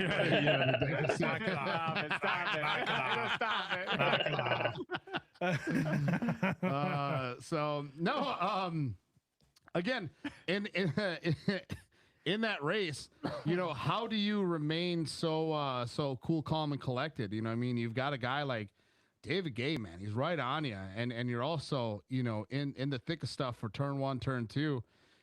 How are you able to maintain your composure? Again, you're 33, you're right here, with us, right? You're an unk now, and you've had your fair share of experience. Is it experience that plays a factor into, being that cool, calm, and collective person, or is that just naturally how you are, man? Where you're just going in like, hey, I got this. I think it's a little bit of both. I definitely feel like in a lot of ways, I'm kind of at the prime of my, at least car racing career. I'm kind of getting the point pass on the bikes where I don't have that youthfulness that helps me just, bounce off the trees and do everything kind of naturally. I got to really kind of train to be good at that. But the cars, it is physical, but there's a lot of mental to it. And I'm at the point now where I've just experienced enough where I can be more comfortable. When I was younger, I feel like probably like most of us, I had anger issues, things like that. And, I really worked through that and tried to just like completely squash that. I probably have gone almost too far to the other side of where I have less emotions. Like I'm able to just kind of shut everything down and kind of really focus on what I'm doing. And I can just stay calm. And I don't know, I feel like I'm just pretty mellow in general anyway. So it just kind of works out in the racing side where it takes a lot to get me rattled. I mean, sitting on the starting line is another thing, obviously so many nerves, but as soon as you hit the gas on that green flag, kind of all goes away, and I can really just focus on what I'm doing. Yeah. Do you ever? So like you said, is that you're on the starting line? It's tough to get you rattled. Do you ever like look to your right and then you see like an ugly number 17 and you just get so upset that you're like, you know what? I gotta dust this fool like, right off the rip. Like kind of, what do you think, right? When you see like a teal 17, does it just like anger you, or is that like a comforting knowing like I got him beat? No, I definitely don't feel like I have confidence in beating him every time. He is a great racer. Like I said, I've battled with him. We've gone back and forth since 2019. I mean, anytime we show up, I feel like we're so even lap time wise and just skill wise. I feel like it's anybody's game. So when I see him, honestly, if I see him close to me, I'm like, oh crap! Like I cannot mess up. Like I think Sunday, one of those days after the whoops, he got really close to me. My spotter's like, hey, Colin's right on you, and I was like, oh crap! If I can't get around, whoever's in front of me, whatever it was, the situation was, I was like, if I can't make something happen fast, I'm gonna get passed by him, and I don't know if I'll be able to get back around him. So like I said, he's a great driver, like everyone in the class, but you know, I have rivalries, and I feel like still I'm at the point where I just enjoy the racing. Like, Yeah, I want as many fast people to be as fast as they can. So not only is it fun for me to race, but it's fun for y'all to watch. I just want as many people doing it as good as they can because it's the better way. So I don't really get mad at people per se. Now, if someone just like takes me out or wrecks my car, I get pretty upset in the moment. But you know, for the most part, it's just racing, and like I said, I just want everyone to enjoy it. I don't know if you're okay with this, Jeffrey, but I kind of do want to ask that question up there. Yeah, go for it. Oh yeah. Go ahead, go. It says a question for Cross. How do you handle the lows as well as the highs of racing and life? I mean, I feel like it still goes back to my Christianity. Just having God as my foundation makes it just easier for me to accept the goods and the bads. I mean, this like at Wheatland, you know, I swept the weekend. It was awesome. We're driving back. I bought a Ford Maverick just for the traveling so we could have a small trailer. I was pulling one of my cars back to my spare car to do some work on it. And I was actually watching I think the Pro 2 or Pro 4 race at the time on our little tablet thing. So we left as soon as I was done so I could get back home. But my mother-in-law was driving my youngest behind me, and someone crossed between us on the highway, and they T-boned him and just like destroyed the car.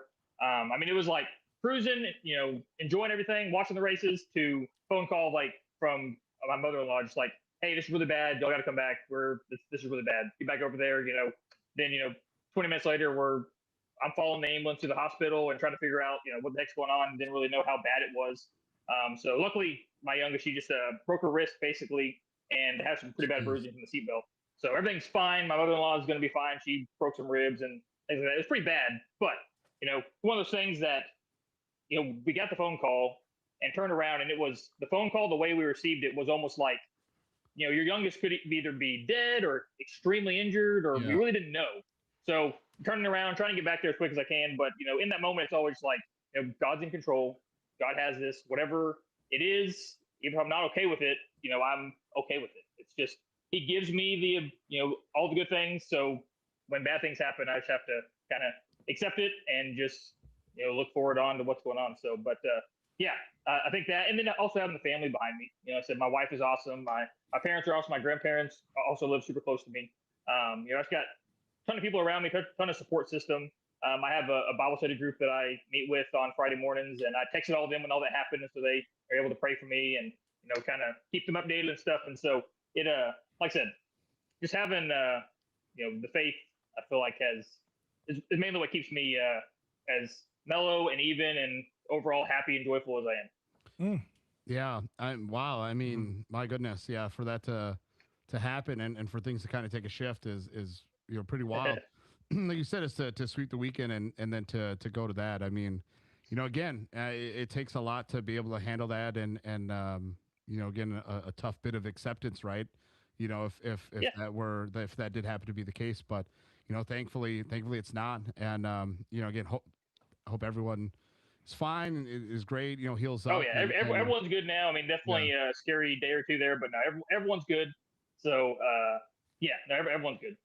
Did they happen to like find out like who the guy was or like who the individual was? Like, should we whoop his ass? It was like, you want us to like knock him out? It was an older lady. I didn't really talk to her at the time. She kind of stayed in her car. She was in like a big old Excursion, and my family was in like a little bit Altima. So I mean, it just like basically crushed our car in half, and like I don't even know if they even dented that Excursion. I mean, didn't even hurt. I mean, I'm sure she drove off home with it. But no, they got her, and the the cops happened to be there. Like there was one driving, I guess, behind them. They were there before I got there. So that was it all kind of worked out in the way where it was obviously not my mother-in-law's fault. So all that, luckily, there's also the financial side of it. Like, okay, I got probably $30,000-$40,000 in hospital bills that just popped up. Yeah. So luckily, all that is all going to be taken care of as well. So can't complain. But no, I mean, like I said, I'm sure she just made a mistake. Couldn't see. I mean, it was at night, so it's hard to really know what exactly happened there. I mean, there was no point in going over there and being mad at them. The main situation was, okay, what can I do for my family to make this smooth and make sure everyone's good? So that was my focus. Okay. I mean, are you sure? I know we can. I got a sister, dude. We got some res ladies that go stomp them out. Dude, just say the word. You know what I mean? Send me her name, man. We'll take care of it. Yeah, I'll keep that in mind. I run with some of the bikers and stuff every now and then too. So I got people like in my back pocket. Hey, there you go, man. I'm just saying, hey, we got your back. You know what I mean? We'll whisper in the ear. Last thing they'll hear is, "This is from Cross." Bye. No, but no, dude. I mean, wow. Kind of. What a shift. Yeah, even someone from chat said 75 is just a superior number, and then the same individual said, "Take that bet. Tito's pretty easy to beat." All right. All right. Do you guys want to talk about anything else? I'm just gonna ask him about Andigo and anything else. Doing a good job. Yeah. Well, then last couple questions here, then, Mr. Kirchmeier. Andigo, you know what I mean? World-renowned Andigo, best places to stand and film you guys. Andigo, what are your thoughts, man? How you feeling? Again, man, you swept pro stock side by side. David Gay is essentially, an afterthought. You're off flying right now. And, kind of what are your thoughts going into Andigo, man? You feeling good? You going to try to remain humble? Where are you parking at? Is there going to be free chocolate milk? You know what I mean? I wear 3XL. Kind of what's the vibe for Andigo? Yeah, no, obviously going in with some momentum, going in with high hopes. We actually broke both days there last year, so I think I only got to do like 6 or 7 laps. It kind of did not go our way last year, but hopefully we got the issues we had there figured out for this year. The thing I'm looking most forward to is actually being first in points for once. I get to start first in qualifying, which is always like so hectic if you're in the middle, not knowing what's going to happen. Someone makes a mistake and it's just you're in a really bad spot. So hopefully I can keep up there in the points and for qualifying and nothing else. But I enjoyed that track. The big old tabletop in the middle is kind of scary, kind of a little sketchy sometimes, but like a little bit of a backbreaker. But the town is awesome, being like right in the middle of town, having like I think there's like a Dairy Queen across the street. It's cool. I we have, I don't know if you've seen, we have that small little Honda van, little K van that we drive around in, and be able to just kind of cruise on the road, go to Walmart, do whatever I need is really convenient. So I think this year we're parking on the backside of the track, like opposite of the stands. The pro pits last year were just so congested. Yeah. And I don't know. My dad is real big on like convenience and not being all kind of stuck in with everyone, which I totally get, and I'm kind of on the same page there. So we'll be parking on the backside of the track there over there, kind of more, I guess that might be the sportsman parking. I'm not sure, but yeah, we'll be over there, and like I said, Walmart's closed, so if we run out of chocolate milk, I can always go get more. Yeah, dude, don't play, man. Like I said, if you need someone to hook you up with chocolate milk, like at the podium, just let us know. I mean, get a hold of us. We'll have a cooler or ice or whatever it may be. We'll get it to the infield, to the track, and we'll have it taken care of. Matter of fact, I bet somebody would gladly volunteer now. Anybody watching or listening to this would be like, oh yeah, dude, I'll guard Cross Kirchmeier's chocolate milk, and you better guard it too, man. Better make sure there's 4 chocolate milks in there, by the way. So I know my wife will have my backpack with some ice pack stuff. So I mean, if someone wants to come and do that for me, that'd be awesome. But yeah, I'll figure out the logistics of that one this time. I'm telling you, man. There's if I make podium, I gotta make podium first. That's number one thing. Okay, so is it when you win or is it when you podium? Is when you get chalky milk? I feel like if anything on podium, I mean, like anyone does with their monster drinks, as long as I get up there. I just happened to luck into winning last time, so that just kind of made it even better. But yeah, as long as I'm up there on stage, I mean that's a win. That's what's up. Hey, at some point though, this season, can we get a Stone Cold with the chocolate milk at some point? Yeah, for sure. I'm down for that. Yes, dude. let us know. Let us know because we'll get up the dude. That would be a great. Yeah, That'd be a great shot. yes. To be able to film that, dude. Slow mo. Dude. Oh yeah. I'm here for it. Anything else? It's fine, man. If I get up there again, yeah. Nope. Anything else? All right. Well, anything else that you want to say, Mr. Kirchmeier? Maybe something that we didn't ask you, or a fun fact, for people out there. Because I mean, again, man, you're gaining a lot of popularity. I don't know if you know who Joey Moss is, but he's again, big fan of you. He could potentially be your son. You know what I mean? If that's something that. Yeah, well, I mean, you know, we stopped at 2 kids, so if we got to so we have to adopt someone in need, maybe they'll do that. So work that out. Yeah, Joey Moss is that Make-A-Wish kid. So I mean, if you need a son, that's him. Your chocolate milk is gonna go through the roof. So. You might have to do a food drive. Maybe I need to start my own chocolate milk company now. Yeah, that's what I'm saying. Do it that way. I'm telling you right now, man. Wisconsin's those are the sponsors you got to go after, man. Like some dairy milk companies here in Wisconsin to help sponsor you, man. Just give you the milk. That's where you got to go, man. This is the spot to be, Wisconsin. Great place to live, cheaper homes. You know what I mean? The Packers are here, so I mean, I don't know, like if you're sports guy, you know what I mean? Do you watch a lot of sports? I mean, being in Arlington, I watch Supercross and Champ. I mean, I don't watch a whole lot. I like to do the stuff. Usually when I stuck watching it, I'm like, I'd rather go do that. And the sports stuff, if my friends want to watch it, I'll watch it just to hang out with them or whatever. But never cared for it too much. Just like I said, mainly Supercross is the main thing I try to actually chase and keep up with, just because I know some of those guys and it's usually good racing there. Okay. All right. Anything else you want to, let the folks know, Cross, or anything else going on that you want to share? Man, I can't think of anything right now. I definitely appreciate you having me on. Hopefully we can do it again. If I can keep doing good, maybe I'll stay on people's radar and get some more notoriety if possible. Yeah, absolutely, man. I mean, it's kind of one of those throughout the season too. Like if you happen to continue, winning, we do have like winners on, or, if you have a crazy battle, we always want to hear your side of the story. I mean, I think we had an episode last year that was just, I think we titled it Southern Boys, where I think it was like Jeb Boodle and Colin. So, I mean, again, man, who knows? We'll have another Southern Boy episode where we'll have all you guys on. So, I mean, there's a good bit of us from Texas coming now. You got like St. Peter in the Pro-Am class. And I know there's a couple others that have just kind of started coming because that's where all the main competition is up there. So, we're all kind of traveling to be part of the show. Yeah. And honestly, dude, and like I said, man, I think it's great. We already have West Coast guys, right? Midwest started to filter into like Georgia, right? With like Jimmy Henderson and Mickey Thomas, Mr. Beat being in North Carolina now. And then being from Texas and some of those other Southern guys, true Southern guys, coming up and participating. And man, I think we talked about it before.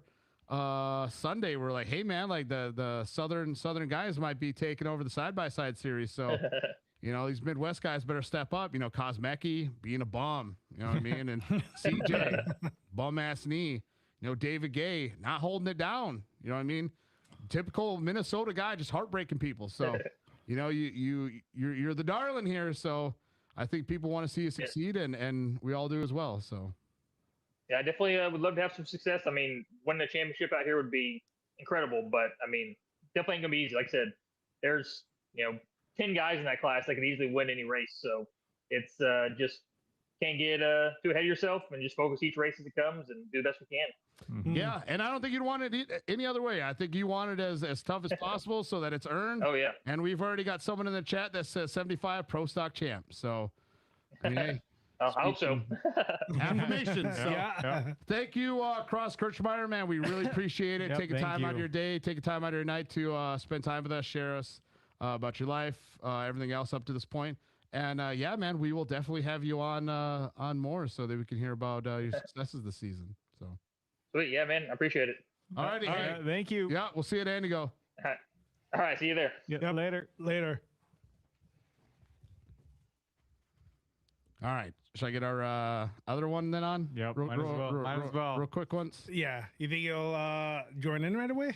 Yeah. I'll tell him because I told him, I said I'd let him know. Yeah. No. Hopefully he's like watching. Yeah. No. What a good story. What what am I trying to say? It's always fun to go back to when we first started and getting to know the drivers. I mean, who would have thought? You know, a loving man has a wife that loves him. Dude, oh my God, I know. It hurt me so much. He's like, yeah, man. He's like, I have a loving wife. I have 2 kids, man. She supports me in everything that I do. And I was like, oh man, what is that like? And he's like, yeah, I guess like, he's like, I grow out my beard and my hair, and she just, you know, loves me for who I am. I'm like, what are you happening? Oh man, dude, funny. like, it's such like it sounds like such a great classic, like all-American love story. You know what I mean? Dude, like I hate to say like be like a softie, you know what I mean, or a hopeless romantic, but man, dude, like good for him. Yeah, like for dude, sure. especially I think, right, for him being as humble and as wonderful as he is. I again, man, I think it's great, definitely well deserved, well earned, but so it's stuff like that sometimes I wish I was normal. Because Cross is like, right, he's a great dude, you know, lives and leads a good life, and man, wonderfully rewarded for it. Meanwhile, you know, I'm out here abusing my liver, you know what I mean, and letting strangers sit on my face.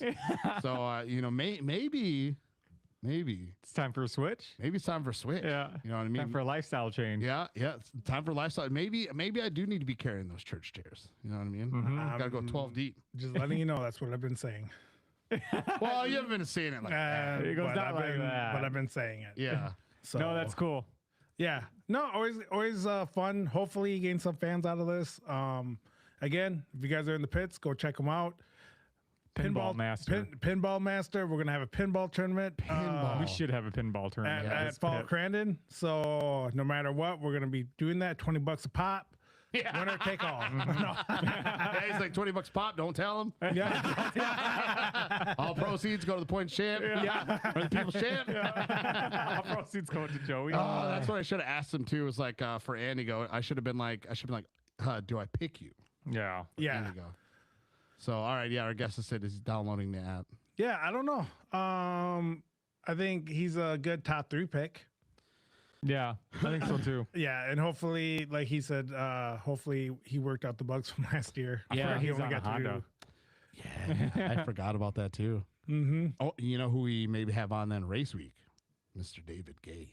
David Gay. And then we just talk shit to him. Be like, yeah, you sure what Cross said? Yeah. Yeah. Ah, yes. Ladies and gentlemen, we have our second guest of the night. A little bit of a surprise guest here because Mr. Jesse Greaves. We actually didn't even get a chance to talk about it with our guest regarding, you know, some what's the word I'm looking for? Some things that you disagree with. So I know you wanted an opportunity to kind of share how you're feeling. Well, you gotta go more into it than that. Yeah. What we're talking about. I was, if you let me finish. We'll get to the point. Well, fuck, man. Let me get there. You do a full circle. Just go straight at it. Okay, well then, schedule change. He's really tiptoeing around it. Yeah, right. Because I was trying to build to it, man. We're like, I want to let people know, like, hey, you know, Jesse Greaves is here, and CJ put out a video, and you know, kind of discussing about what he thought would be ideal for the pro classes anytime after opening ceremonies, and so he put that out, and it got a lot of traction online, and it led to a meeting. So they had a meeting, and then they released a new schedule, and both instances you disagreed with some of those. So, right, for us, we want to hear then, you know, kind of what are your disagreements or what are your thoughts behind it? You know what I mean? Because I think there's always two sides of things, right? Like if everyone agrees with one thing, then there's no chance to see what the other side would say. So, you know, kind of, I guess your thoughts, first of all. I mean, I don't know what you want to go first, whether you want to go with CJ's video, what you thought about it, or potentially the new schedule, I guess. You know, the floor is yours, sir. Well, I would say the first thing is just that over the years, and granted, like this is like nothing personal or anything, but like I know in the general public and stuff, I think like CJ's opinion of things gets taken as gospel.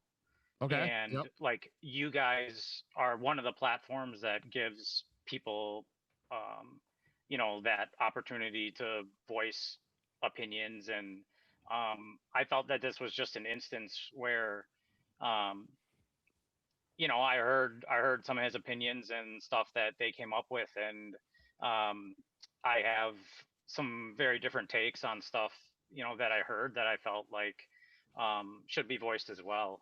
Um, just from having you know uh, like when CJ started, going into stuff about the schedule. Him talking about being a fan for the first time in 15 years, and to me, like where they um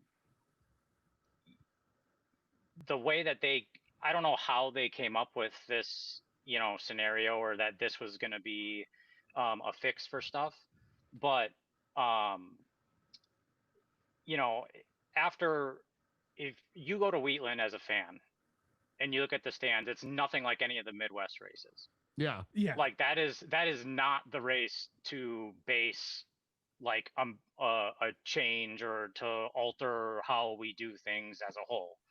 And whether it was this year, last year, or even when I worked for Holchers, and it was the year before the tornado went through there and destroyed that whole grandstands and everything, and it was the Lucas series.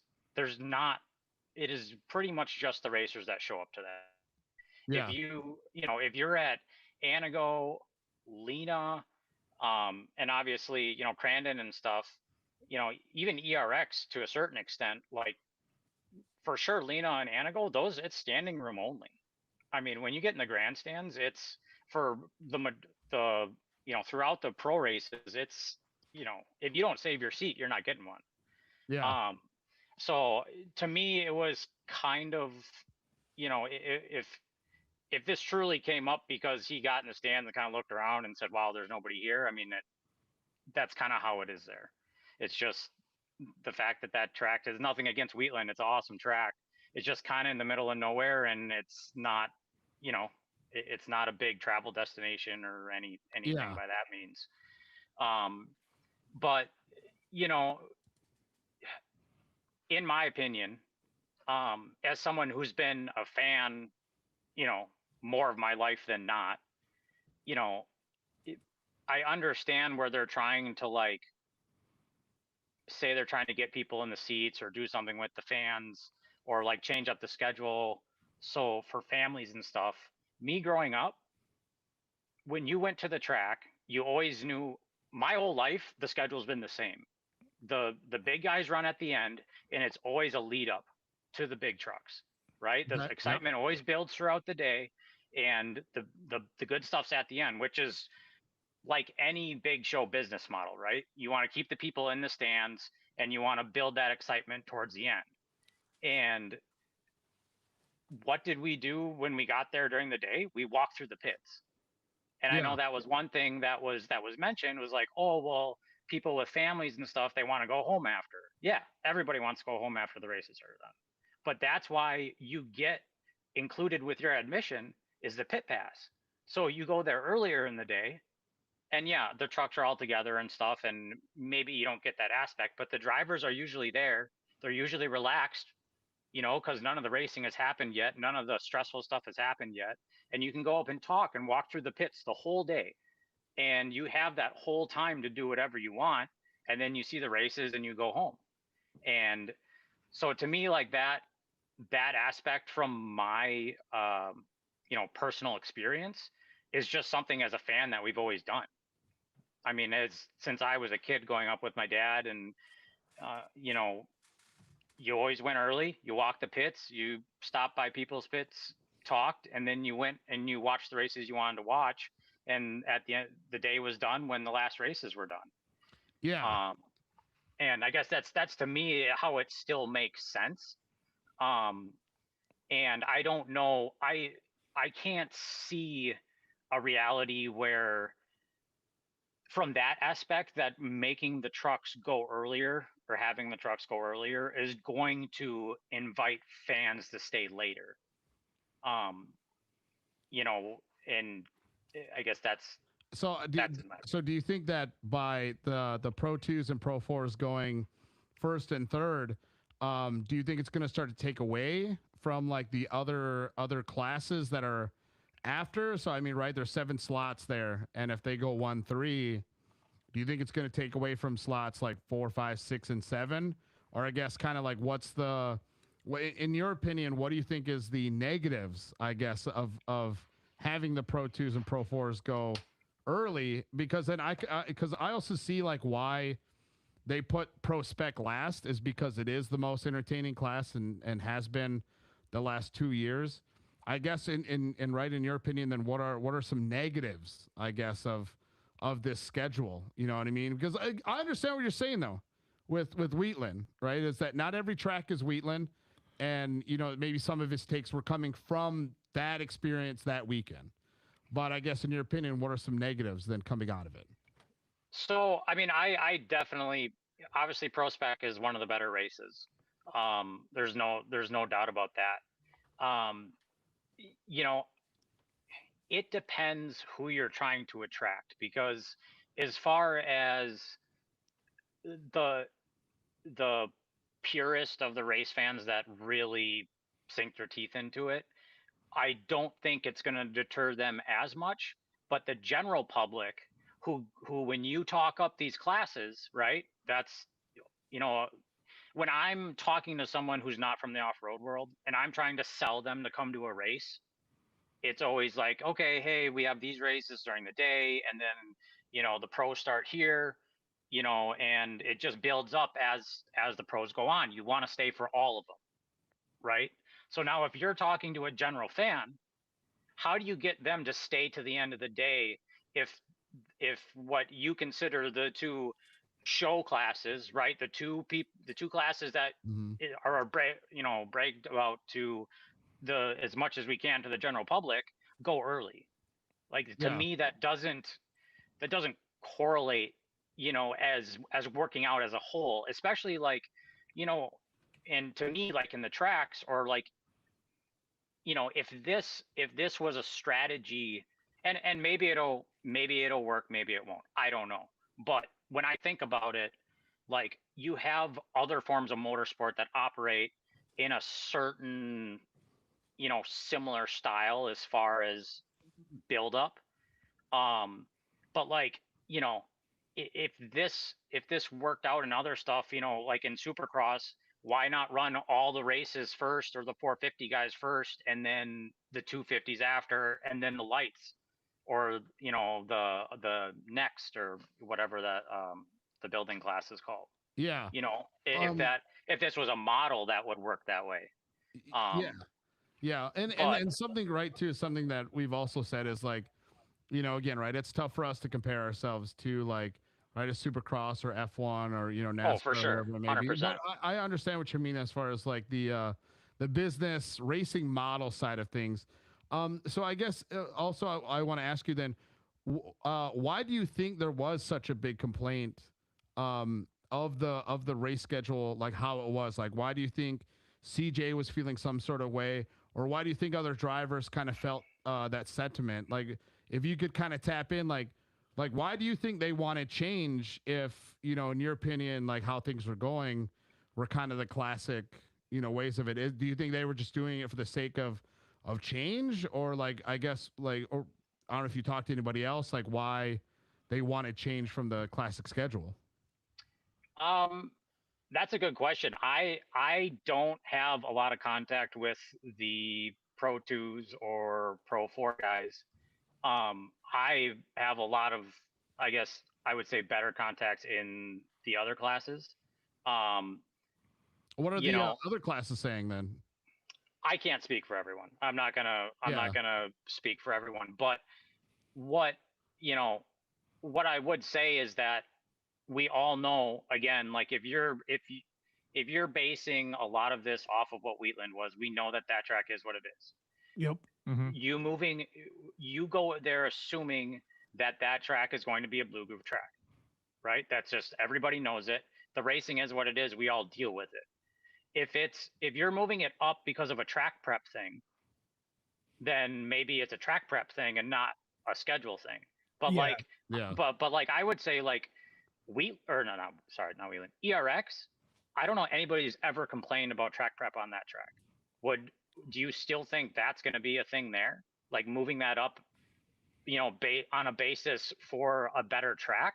Because I do agree that track for the Pro 2 is hard to race on, right? A lot of one-line stuff. And again, we kind of know that that's what that track turns into. It just is what it is. I don't know. I'm sure the track would last longer initially for the first half of the race if you move them forward in that instance. But again, by Sunday, that whole track's blue groove.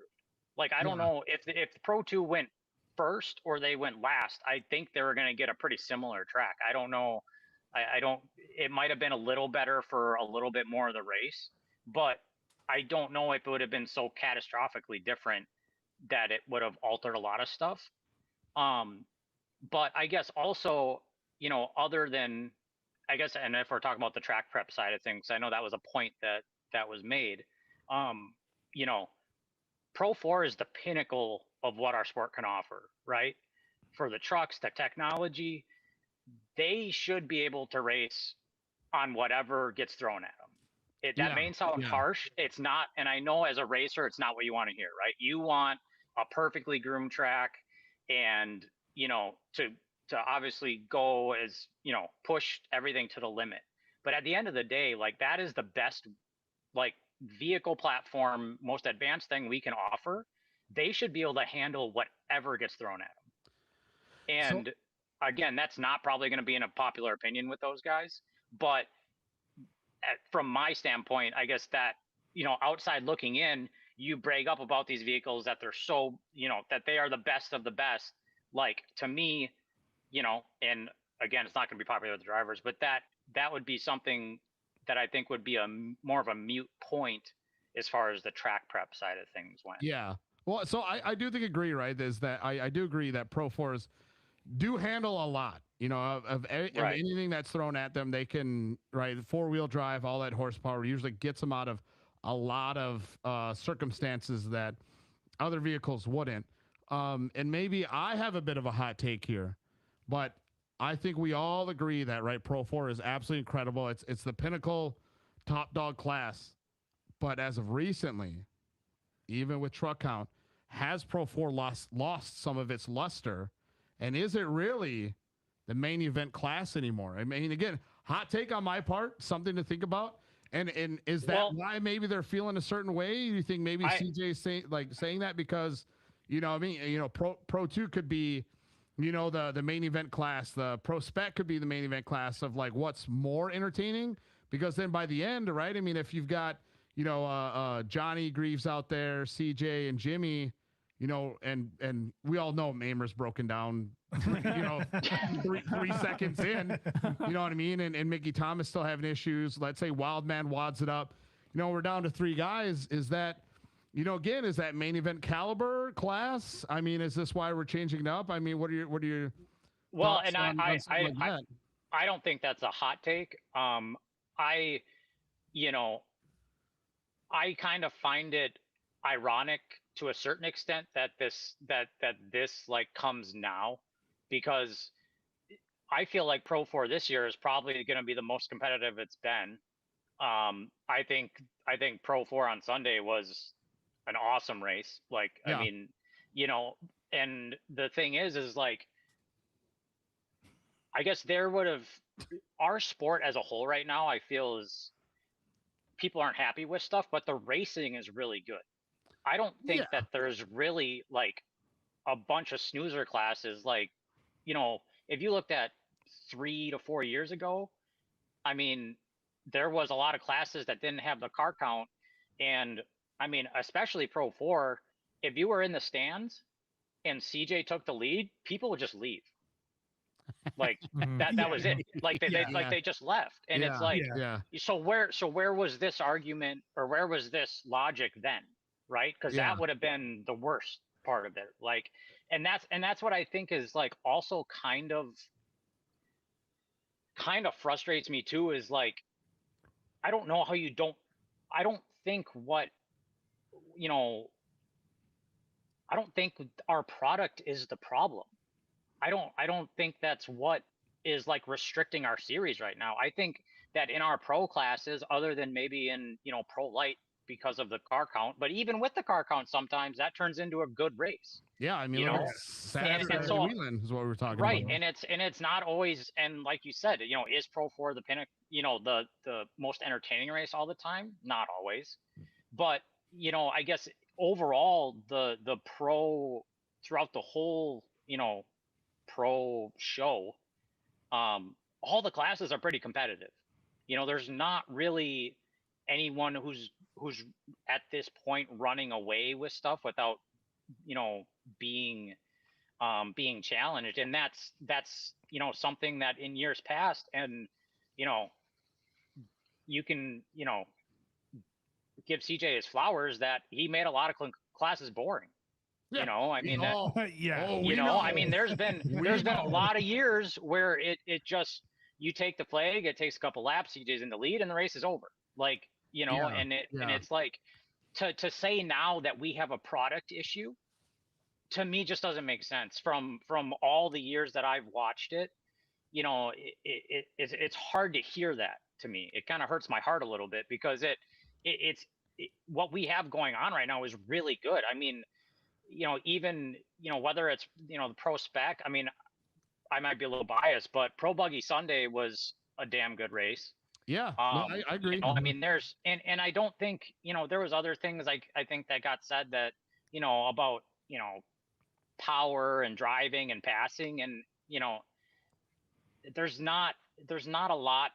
I think the least amount of passing might have been in Pro 2 or Pro 4, when, just because of how the track shapes out. Yeah. Yeah. And I don't know what you can do about that for that race. Like I said, it is what it is. But I definitely understand, where they're coming from, trying to get fans, or they're thinking by changing this, they're going to get more fans or something. But again, like, I just don't think the show is what the issue is. I think it's just how, the best way I can explain it in my mind is that the only fans we cater to are the ones that come in person. Yeah. Yeah. Like, we don't cater to the casual fan, and we barely cater to like the hardcore race fan, as far as like VIP stuff and like the amount of data and access you can get. And the casual fan, it's hard to grab because there's just not a lot of access to it, like, media wise. So like, there's just a disconnect there. But to I guess for me to change up the order of things and how they've been, if there was a really good way to do it that wasn't going to affect everyone, because I do think that moving those classes forward or back is going to affect the amount of people that stay for the rest of the pro classes. I just don't think there's any way around it, especially the more casual fans. Yeah. And I think I will agree with you that Wheatland is a hard track, or even just a hard venue to base, like what CJ said, 15 years, he's finally a spectator.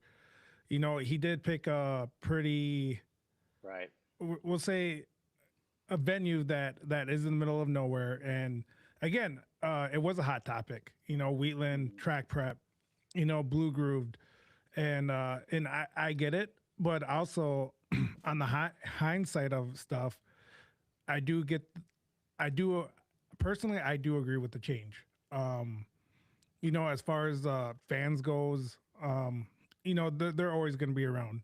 We don't have the demographic to cater to new fans, if you will, but to hopefully gain fan engagement by switching the schedule around is a good possibility. And on top of that, it's free. To change a schedule around doesn't cost anything. it's a minor. I believe it's a minor, not even a minor setback, but I think it's a minor try and fail or fail and succeed model. Because at the end of the day, if we don't see a change in Anigo, then we just go back to the regular schedule. Then, Yeah, But I guess to me, like Anigo was one of the tracks that was always packed. So yes, like, yes, if you were gonna try it, if you were gonna try that, it would have been, to me, you want to try that at a track that didn't have the turnout like Anigo does. Who do you think's gonna suffer out of this, or who do you think's going to get the short end of the stick? Like I said, do you think then people are gonna leave after Pro 2 and Pro 4 have gone? So then you think like whoever is in slots 4 through 7, do you think they're gonna suffer out of it, or do you think the people are gonna stay, or I guess kind of is that why you disagree with it? Do you think then those remaining 4 are gonna lose spectators? I don't see how they don't. Like I said, like the people that we're trying to at this point, the people we're trying to attract are more of the general fans, Yeah. compared to the people that are there all the time, right? And especially at some of these tracks, I guess the other thing that I think about too is like the camping situation, right? Like the tracks that have a lot of camping and have a lot of interest that way, like Bark River, Crandon, Lena even now has quite a bit of general camping. Those fans linger after for quite a while, right? So for those people who don't have to drive home, who don't have to do that, maybe having, it might not matter. They might stay till the end because they're not going, they're camping at the track. They're just going to stay there anyway. But like some of these tracks that maybe have people that, there isn't that as much camping there. There's a lot more driving back and forth. That's a scenario to me where that might hurt in that instance, because now you have people like, okay, I saw what I wanted to see. Let's go home. And now, like, if you move the races forward and people do that, now you're losing on both ends, right? You're getting less engagement and those people are going home, and it's like a lose-lose scenario instead of them trying, the normal schedule, staying through and staying towards the end. Because this only works if you get people not watching the pro races later to go down to the pits to check out the Pro 2s and Pro 4s. Right? Yeah. So basically, your big I don't want to say gripe, right? But your thought concern. Yeah, thought process behind it is by switching it up again, like, right, you're potentially taking away from those other classes, because then they're going to see their Pro 2 guy, they're going to see their Pro 4 guy, and then they're like, hey man, we got what we came for, we're going to go leave, we're going to go check out the Pro 2 pit, we're going to check out the Pro 4 pit, and then we're going to leave, and then the stands are going to be even more empty for like races 4, 5, 6, 7, and then then it's kind of like a you're like worse off than had you just left it where it's at. Basically, it's kind of what you're saying, right? I mean, I guess that's kind of how I feel, but I guess again, like I understand the logic behind like trying something new, right? Yeah. To get it going. But again, like if you're going to do that, let's do that at a track where that would work out more beneficial than, and it's cool that Anna goes up to try it, if that's the way that they're going to run the schedule or whatever, and it's good that there is ideas. But yeah, I feel like, if it doesn't work, it's obviously just going to be worse overall. But at the same time, the consensus was only from the Pro 2 and Pro 4 drivers. As far as I'm aware, they didn't talk to any of the other pro drivers. Yeah, you think that meeting should have been with all pro drivers and just not the Pro 2, Pro 4? I mean, I completely understand, from someone who works behind the scenes of stuff and with teams and whatnot, of how much money goes into those programs, and that they are the, you could say the bigger show or whatever. They're the most majority of the show. but they would be, as driver count, the minority of the total number of pro drivers. Yes. Yeah. No. So I mean, agree. everybody should be represented. That's considered a pro should be represented to a certain extent.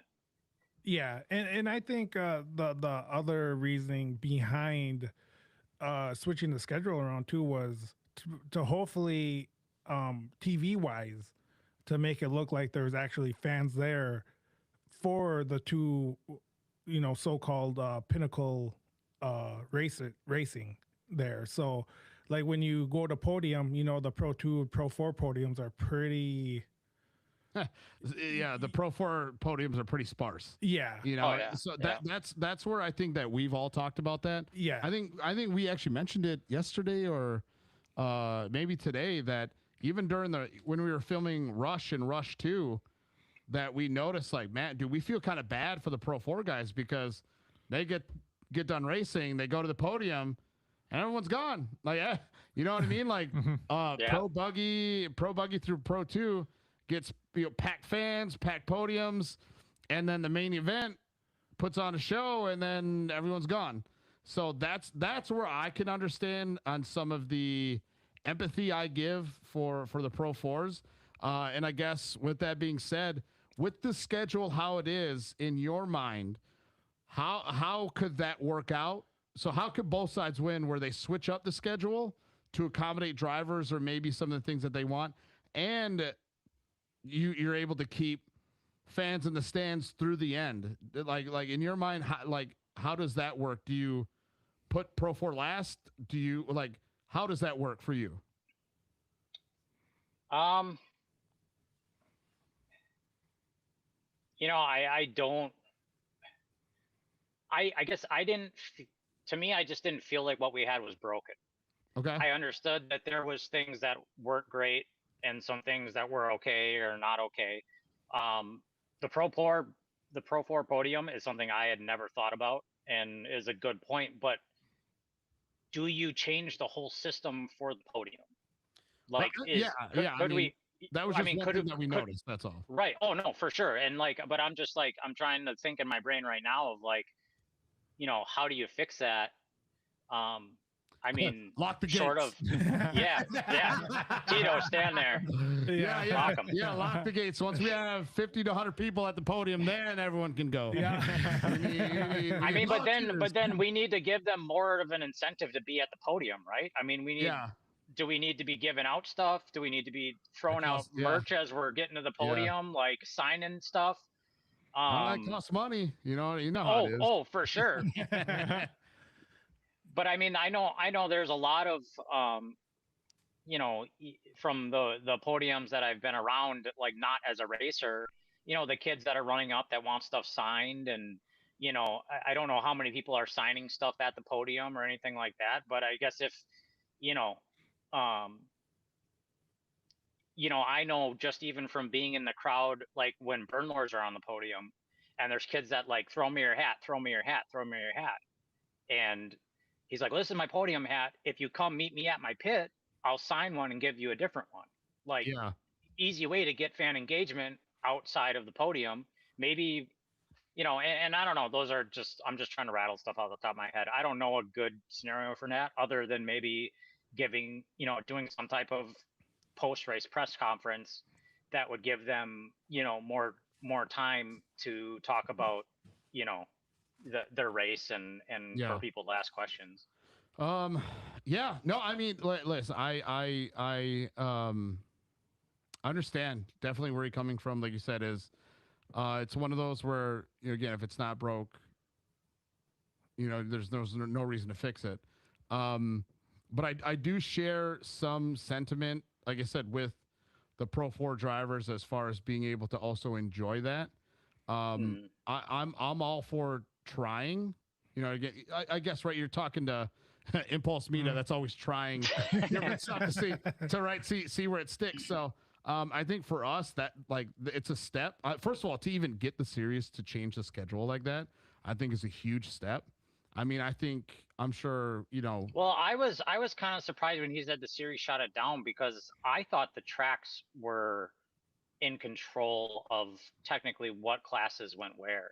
Because I know at ERX every once in a while they would switch the order, you know, as far as like pro stock and pro side by side used to be back to back a lot of times, and like then like ERX would split them out sometimes, or like give gaps between certain classes, and like some of the classes would be order wise. I know pro spec would bounce around sometimes the past couple of years, and I had heard that it was somewhat at the track's discretion at what classes were where. No, I think the series always had full control of the schedule. Don't quote me on that, but yeah, I think the series, Carl and his crew always had control of what was happening throughout the day, and what they see fit too. Like you said, they did shoot down the proposal to switch this up, and then CJ had his opinions and rants on Friday, and it gained a lot of traction to open some eyes up. And again, I'm always up for change. Again, like what I said before, it's a free change. You know, it doesn't cost any money. It may or may not cause less fan engagement, or it may cause more fan engagement. I guess the biggest thing that we could do is try.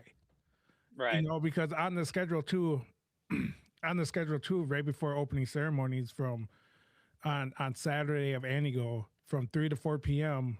they have a pit party going on. Mm-hmm. What? Not that type of party. Oh, yeah. Not that type of party. Fuck, man. A party where fans and the drivers know that, hey, you have to be, you know, at the leisure of your fans to talk, to sign autographs, to hang out and make sure that you're catering to the general public. And I think that's a great idea. I think it's better than their autograph sessions that they have. But again, like I said, Saturday, and I ring off the order here. So 4 p.m. is opening ceremonies. The first race is Pro 2, second race Pro Buggy, third race Pro Stock, fourth race Pro 4, fifth race Pro Side by Side, sixth race Pro Light, and then the last race to end Saturday is Pro Spec. You know, so it you know, they hit random.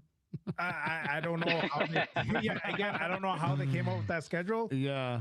But what is consistent on both days is that Pro 2 is going first. Yeah. So again, I do agree with you that Wheatland is not the track to talk about track prep.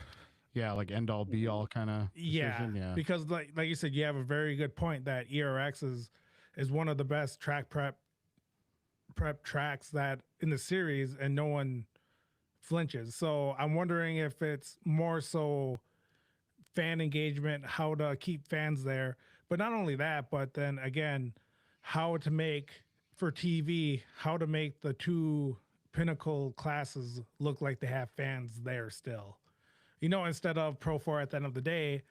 And we could all agree that Pro 4 in the past hasn't been the most exciting class out there.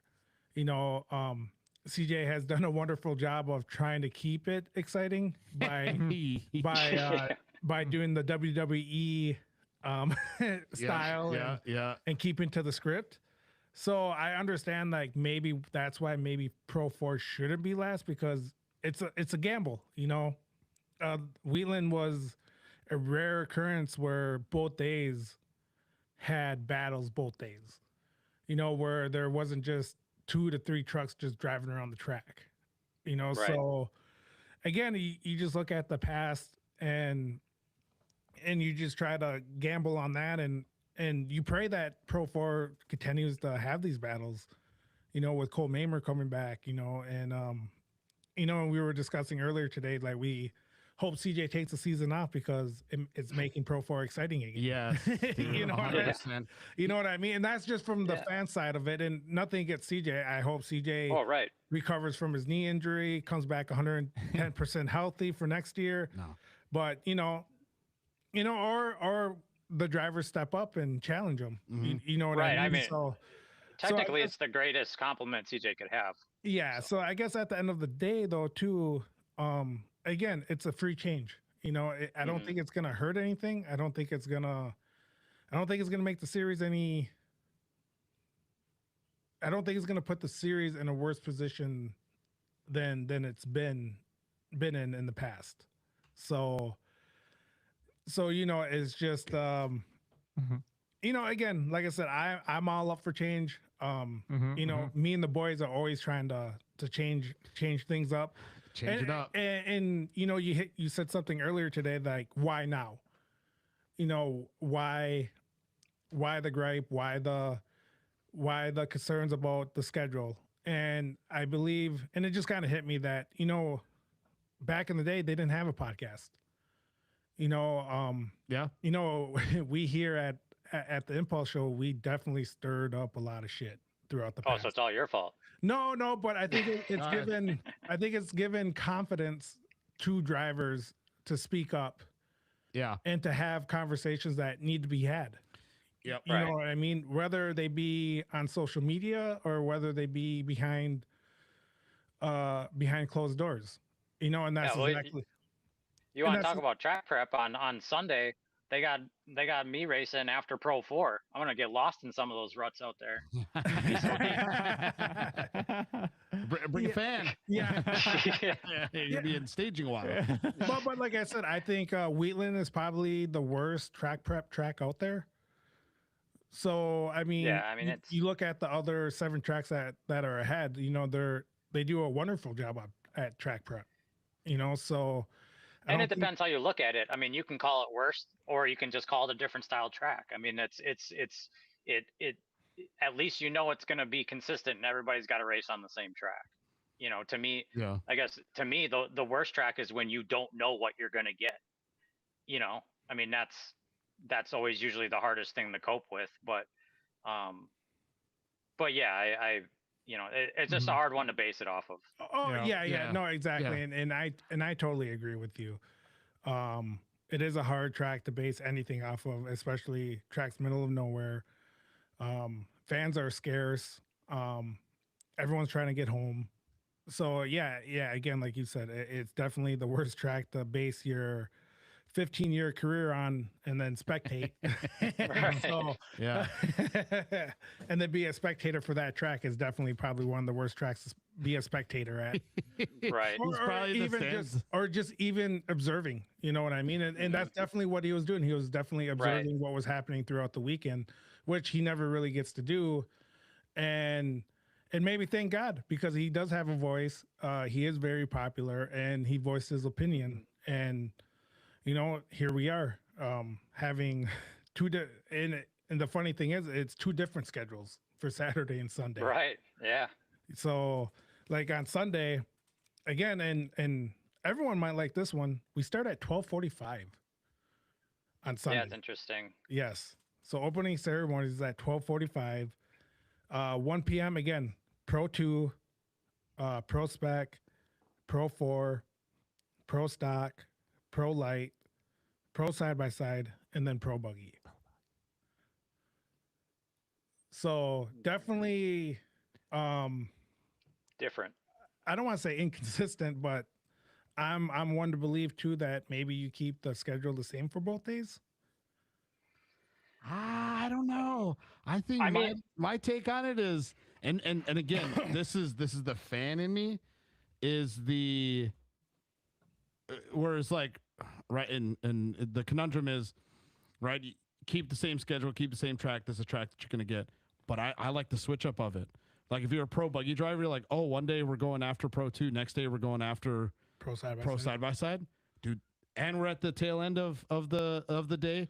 Who knows what kind of track you're gonna get? You know what I mean? It almost like shakes it up and like, it's like rolling the dice. You don't know what you're gonna get, but everyone has to adapt to it. everyone has to make the changes for it, and everyone has to be ready. So that it almost makes for better racing. You know what I mean? Like if someone's used to a well-groomed track all the time, well then shit, how are you going to do at the tail end of the day? How are you going to do after Pro 4? You know what I mean? So then but again, that's the fan in me being excited, seeing like you don't know what you're going to do. Okay, then my question to you then, Tito, is do they mix it up every race? So I don't know. What do you think, Jesse? Do you think if we're going away from what's familiar with us, you know, do we mix it every race where, you know, at one point maybe the schedule is back to normal, maybe pro side-by-sides last, maybe you put Pro 2 last, or, you know, do you just base it by what's going to work, or... Well, it's funny you said that because Emmy actually said that it was saying it could be random, that you wouldn't know each weekend would be different. But the hard thing is that the track prep is so, you know, hit or miss at a lot of places, and depending on what the weather is like that weekend, you know, it's hard to dictate what the track's going to be like. I mean, we live in the Midwest, so the weather changes all the time, you know. Yeah, so it's like the only two things that are consistent are that Wheatland's going to be blue grooved and that ERX is usually going to be really good regardless. And Crandon is always going to be one. It's going to rain at Crandon. Well, I got to give Crandon, you know, props. This last year was way more consistent on their watering. They've definitely changed a little bit of their philosophy. It seemed like I thought it was way better. But yeah, in years past, it was, you know, but even Anago too, there was, you know, it was a completely dry weekend. And I think it was not last year, but maybe the year before, like Pro Stock ran a mud race because they watered so much on the track. They get paid by the gallon, bro. Don't you know? Yeah. So, but that's the thing. So like, you know, there's both extremes, right? I mean, now if you give Pro 2 a perfectly, you know, what they would call a perfectly prep track, or Pro 4, you know, if they grade it and then overwater it, is the racing not gonna be as good because they got to deal with a whole bunch of mud now? Like, no, I mean, I totally agree with you on that. It's like that retrospect. It's like it's so, you know, it's so hard to. If we were racing on asphalt, like it'd be a completely different story, right? Like when you have a track surface that doesn't have to be redone almost after every race, like it's so the schedule could probably be so much more flexible because you have that consistency and you don't have to worry about that track prep time. But now if you have like these pro classes early and they destroy that track and they have to do more prep early in the race or like early in the you know, in the day, now do fans want to wait and sit through that, or sit and wait through that or whatever? It actually reminds me, I was sitting in the stands at Lena a couple of years ago at their first kind of non-sanctioned race, and there was an old guy sitting next to me, and it was his first time at the races. He drove up from Green Bay, and it was his first time at a short course race. And he said, "This is really, really cool, but I'm used to circle track, and there's not all of this prep in between classes. Like, does it ever get any faster?" And I'm like, well, it depends on the class or whatever, but I know that is also people's biggest gripe is that, you know, obviously you run the bigger trucks first and now you tear up the track more. Does that now translate into more track prep time early because you're destroying it more? You know, I guess we'll see. We'll see how it plays out, but I guess that's all different scenarios that you could get. So, you know what's funny? You know what just occurred to me? Is that when it comes to like short course off-road racing, like you said, is when it comes to track prep, when it comes to roundy round, like they'll spit on it and they're like, okay, yeah, hey, like it's watered. Right. And then when it comes to short course, everyone's complaining, hey man, does the track prep, is it any longer, whatever, blah, blah, blah. But when it comes to Supercross, nobody blinks an eye when it comes time to prepping that track. And a little like between the heat, so right, like because there are multiple heats, I get it, but they also still prep it, they still groom it in between different races. You know what I mean? There's a huge stretch between the end of the heats and then the finals, and then even like the LCQs. Right. You know? So it's like no one bats an eye there because they're used to it. But then when short course does it to garner better racing, then all of a sudden it's an issue. So that's for me where then it kind of is a little bit of a weird stance to be on. You know what I mean? And again, it's Right. because that's where again you can't compare short course to Supercross, circle track, Formula One, whatever it may be. So I don't know. I mean, is there any other again, I guess issues, disagreements that you may have as far as like the schedule goes, or anything else that's leading into Andigo before we close up shop here at the show? No, I mean the only thing I would add on to the track prep thing is like if you want to give those guys a better track, then put them after a class that doesn't destroy the track as much. Like so, Okay. Like if you have some of, like you could say, like pro stock, right? Like, and CJ said in his video, we don't have all the power in the world. You don't blow the cushion off. Yeah. You don't, and especially with everybody running the Maxxis SC1s and the Hoosiers, you just don't dig. You're not eating at the track like you used to. So like there'd be a perfect scenario. Okay, you want one of the truck classes to have a better track. You run one of them after that class at some point, would give you a better, less track prep time and a better track therefore after, for those guys. But and see, even with like the pro side by side, like a lot of those guys again are on those Hoosiers, are on those basically a flat track circle track tire. Like they're not eating the track like we used to. Yeah. With some of the other tires. But I know one thing too, like I always remember, and it's kind of funny, like from like CJ's side of the thing, when they had their side-by-side series and we were racing at Lena, everybody was complaining because they were letting the track go. They would like do it in the morning and then maybe like prep it one time throughout the day, and then they would let the track deteriorate. And they said because we were running off road. So I don't know, a little devil's advocate thing. Like if it's something about that, and to be honest, I do agree with that model. Marcus Catlin just chimed in and said, "Why are we even prepping?" Did Brandon prep in the middle of the woods 50 years ago? You know what I True. mean? And I had this conversation with Ryan a while ago about track prep. And if you just let the track go, or you fix some of the holes that are, that have developed that are kind of a safety issue, if you will. Right. Do you just let the track grow, at the end of the day? You let this roughness, you let these lines develop and everything. And because at the end of the day, like you said, Pro 2s, they, no matter what, I believe that it's always going to be a one line track with them. But if they don't do anything with the track, do lines start develop during the day? You know what I mean? So it's a big issue between, it's like, is it a track prep thing? Did off-road go prima donna on how it should be? And, it's just like one of those things where it's, I guess we don't know until we have like hardcore information on what to do for the future, as far as, is it a track prep thing? Are we prepping the track too much for not allowing racing to happen, or on the opposite end, or are they not doing a good enough track prep to allow good racing? So there's a million questions that we don't have the answers to, but maybe we could try to figure out through, these next couple of years.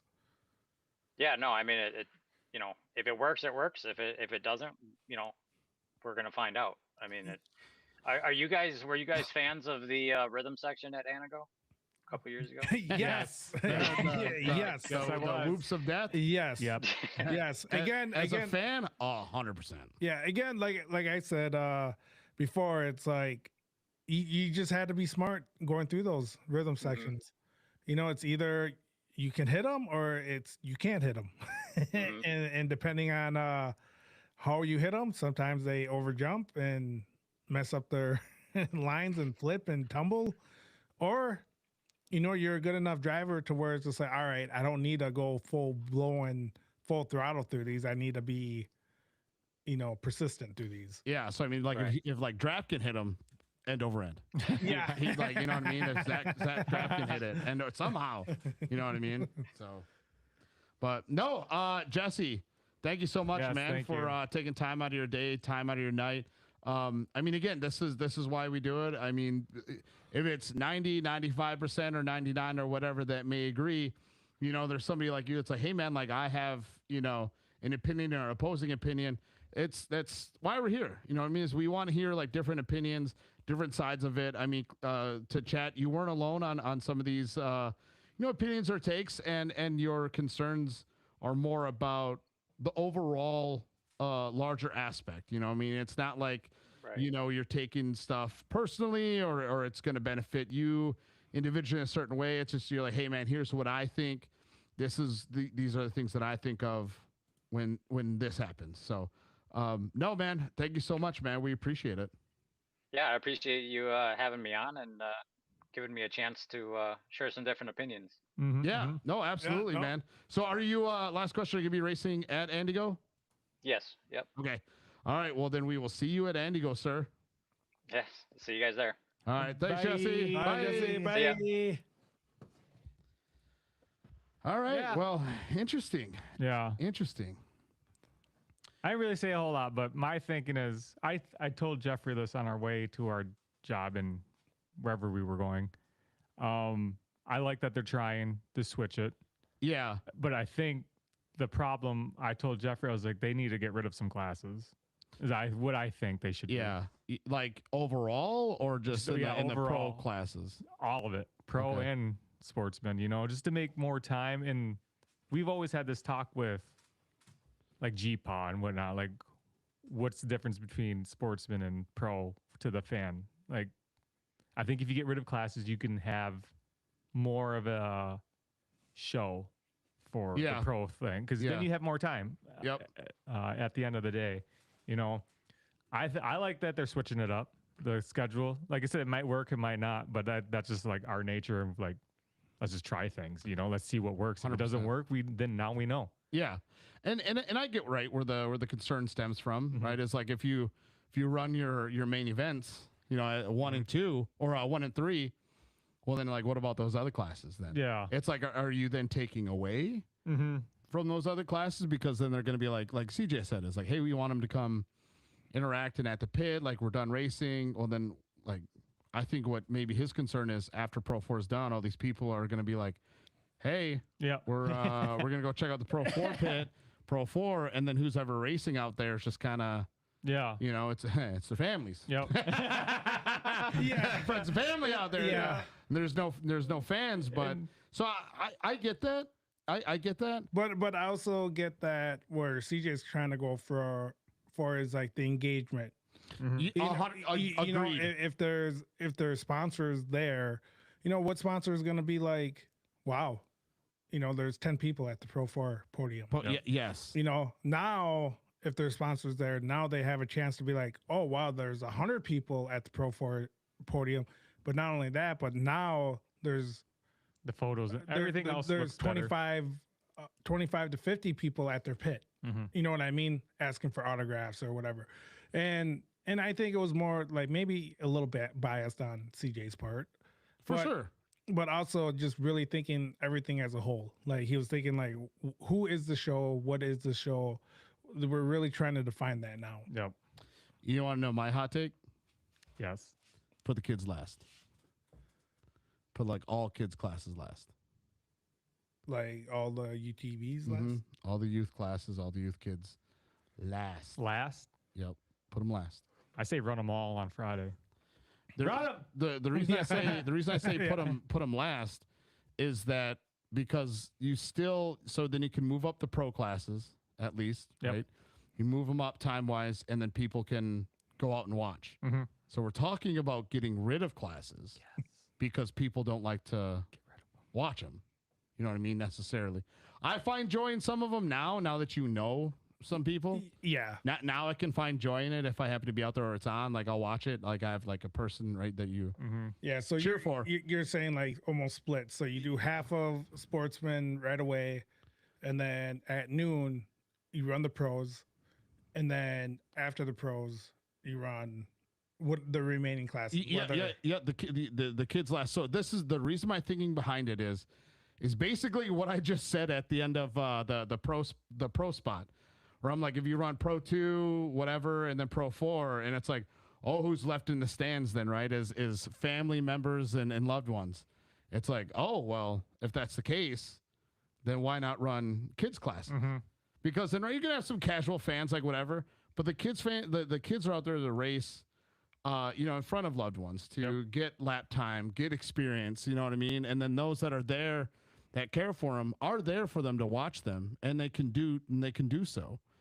And I think, at a fall Crandon, sure, you give them their flowers and you let them race in front of the crowd, right? Yep. But I think that there are maybe certain tracks or instances where then you're like, hey, like, let's put these kids last, because then their loved ones or families are going to be there watching them in the stands. Yep. But the majority of fans enjoyed the sportsmen, enjoyed the pros. The day's over, they can go interact, and there's still racing going on, but at a different level. Yep. So, yeah, just an idea. I mean, right? I'm sure it carries no weight. I'm sure some parents are like, fuck you, dude. Like, I gotta go do shit. I gotta go to work. I got work. I'm on that too, man. I got work. I got to do shit. We got to drive footage. Jeffrey's got to drive back. He's got to get us home safe. Yeah. No, and even more of a hot take, and everyone knows that I'm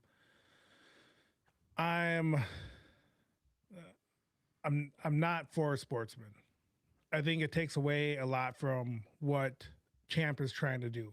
Yeah. And that's what I meant by the GPA thing. I mean, do I believe that sportsmen bring fans? Yeah. Not necessarily, but they do bring a crowd, we will say. Yeah. And them being the crowd. I also think that these tracks are, they're their own entity, and we could still have a regional events where these tracks are used more than just once a year. Yeah. And then you just let the pros run pro weekends. Like I said, maybe bring up a class or two during pro weekends. But I mean, for the most part, I think the biggest discussion that is having is that it's such a long ass day. So I You know agree what I that mean? Like, it's a long day. Like someone like you, for example, when you were a fan, you show up at 7, but by the time the pro races show up, you either remembered or you didn't. But also too, Pro 4 started at like 3:45, 4 o'clock. Yeah. You know what I mean? Yeah. Like Pro 4 was done by 5 o'clock. That's why you got to take classes out, I think. Yeah. Instead of starting at 6:15. Yeah. And What was it, like 8 o'clock last year? It was nighttime. Yeah. They raced at night once, basically. Bro. We had to turn that ISO up. yeah, but what I'm saying is, like, if you want a pro event and you want it to be unique, then you just need pro classes. Then you need to eliminate. And I'm not saying sportsman's a problem or anything, because I think sportsman's a wonderful event to have. But if you're trying to grow, maybe, and Glen Helen was a perfect example, where we just had pros and it was packed all day. I for sure think you have pro only events for sure. So like I said, though, and we like talked a Glen about Helen, this. like a Chandler, Yeah. you know what I mean, or even a Wheatland. Again, I'd be okay with, or again, like an option where you bring a couple worthy sportsman classes. But then you talk to the tracks, or the tracks get together and be like, hey, let's have regional races for these sportsman drivers. Like Dirt City does. It's going to be doing. Yeah, exactly. Yeah. Like what Dirt City's doing this weekend. And then they bring a crowd. Yeah. You know what I mean? Those sidelines are packed. They are. That hill is packed. So there's still a option for even the racers who are racers in sportsmen still have the option to go to these pro events and be fans and enjoy the weekend. So like Crandon could do, if they were to do like an exhibition or something like that, they just run like the infield. Yeah. You know what I mean? Kind of start how they do with like sportsmen side by side. You start them out just before turn one, so they're not running the whole thing, and then just have them run the inside track. Yeah. So they're not going back or the mid track or whatever you want to. It's not point. It's not point station. Yeah. It's basically you're there for because Crandon is a money shot for them. Yeah. For everybody. Yeah. We're here to have a good time. Do a little bit of racing, drink some beers. You know what I mean? Mm-hmm. No, so you guys are bringing me in on that. Yeah, I'm coming around to that. Well, like I said, it's a great point though with Lena. You know, we don't go to Supercross and watch amateurs. You don't. but you know, we go to Supercross to watch the pros race. Yeah, you know what I mean. And I think that's where Snowcross and Champ Off Road really missed the mark because it is such a long day. Yeah. Yeah, you know, like I said, it's again, we've had this discussion so many times. And then I also get it that you're not pulling 80,000 fans, you know, every weekend, you know, for 17 weekends. 100,000 viewers though. Yeah, millions. I don't know. I think it's yeah. If that's the case, then we're at 70,000. Views on this shit. Yeah. So no, again, like I said, I no disrespect to the sportsman class, but that's where I stand, because I mean, even on the off weekend, like again, I'm a fan of the sport. Like I would like to go to a sportsman race and enjoy some racing. You know, there's not too often where we get to enjoy any of this. You know, as media, and you know, it's one of those things where, you know, if I wasn't busy this weekend. Golfing and baseball games, you know, I probably would I would be at Lena, you know, on the hill enjoying being a fan finally. Yeah, Lyle would have to drive me home. Yeah. Forcibly. So, Yeah. Ride with me. I'd be like, hey, I'm gonna drive. I'm gonna drive, Lyle. Yeah. So I think again, like I said, this is just my opinion. Hands up. You know, one day that they're going to have to try it. Like you said, try it at some tracks. You know, I think Wheatland and Glen Helen are a perfect example of it should have only been a pro-only event. Yeah. You know, because sportsmen have the option to go to Wheatland. Yeah. You know what I mean? And if that's an option, then it's like, well, then just take it out. Then that just eliminates a lot of... I agree with that. A lot of... decision making before the season begins for a lot of these sportsman drivers. So this is where I will agree with you on Wheatland being a pro only event, and then if you invite some sportsmen or like super stock truck or whatever it may be. What sportsman class could I would say super stock truck and 1600 buggy. Yep. Okay. And then maybe like pro-am side by side. And like a mod cart class, just because the kids can kind of get in on it. Yep. I think anything more than that, you get enough people from that class to then put in a deposit to commit to like do you have enough to warrant us putting you on the schedule? Yeah. Kind of thing. You know what I mean? Yeah. Where it's like, so it's like if let's say if is like an all native class, right? Just for the sake of it. It's like, okay, well, we need enough of you. So it's like, okay, well, there's 4 of us. It's like, well, it's not. Yeah. It's not. We're not gonna do that. Yeah, exactly. But if there's like 15 of us, it's like, okay, that could be an entertaining race then. Yep. Yeah. You know what I mean? So if it meets a threshold, then you qualify in earning a spot then at a pro only race. Yeah. But otherwise, you invite a handful maybe. Yeah. So. Again, right? All what ifs. Yeah, all fantasy. And Marcus had a kind of a good point, kind of like what Lyle was saying. Pro practice qualifying Friday, sportsman racing Friday night, Saturday sportsman racing, then a halftime show, then pro night racing, which is not going to happen anytime soon, unfortunately, as far as pro night racing. And then I do agree with the Sunday pro racing only. You know, because then that also gives sportsmen people who, you know, they can just pack up and enjoy a Sunday race. Yeah. You know, so Marcus, you know, he is onto something with this. Yeah. So I do like that. Or like I said, is that you have remember is like you have all the pros go on Saturday. Like we talked about, is like send the pros out and then you have a break because they've demonstrated that they could turn it around and then you make all the sportsmen go on Sunday, so then they have to stay there and watch the races. Because again, man, first example was of Wheatland last year. The second sportsman racing got done, they were out of there. I mean, because they got a 10-hour drive home. Even with Ben Heidi. So 100%. Well, that's. Well, I mean, Cross just said he. Yeah, He was watching Pro 4 on his way home, man. Yeah. He said he was one hospital away from, his house, basically. And he lives in Texas. Yeah. But no, man, I think then it's like when it's got to be conditional. You know what I mean? It's like then you make sportsmen, you race them on Friday, and then all pros go on Saturday, and then they race Sunday. Because otherwise, then, like you said, then they're all our entire crowd then is then leaving. Yep. And we got what we got last year, like we did at Wheatland. Where the only people that were there were the spotters and the mechanics of all the drivers. Yeah. And a couple moms. That was about it. Yeah. Yeah.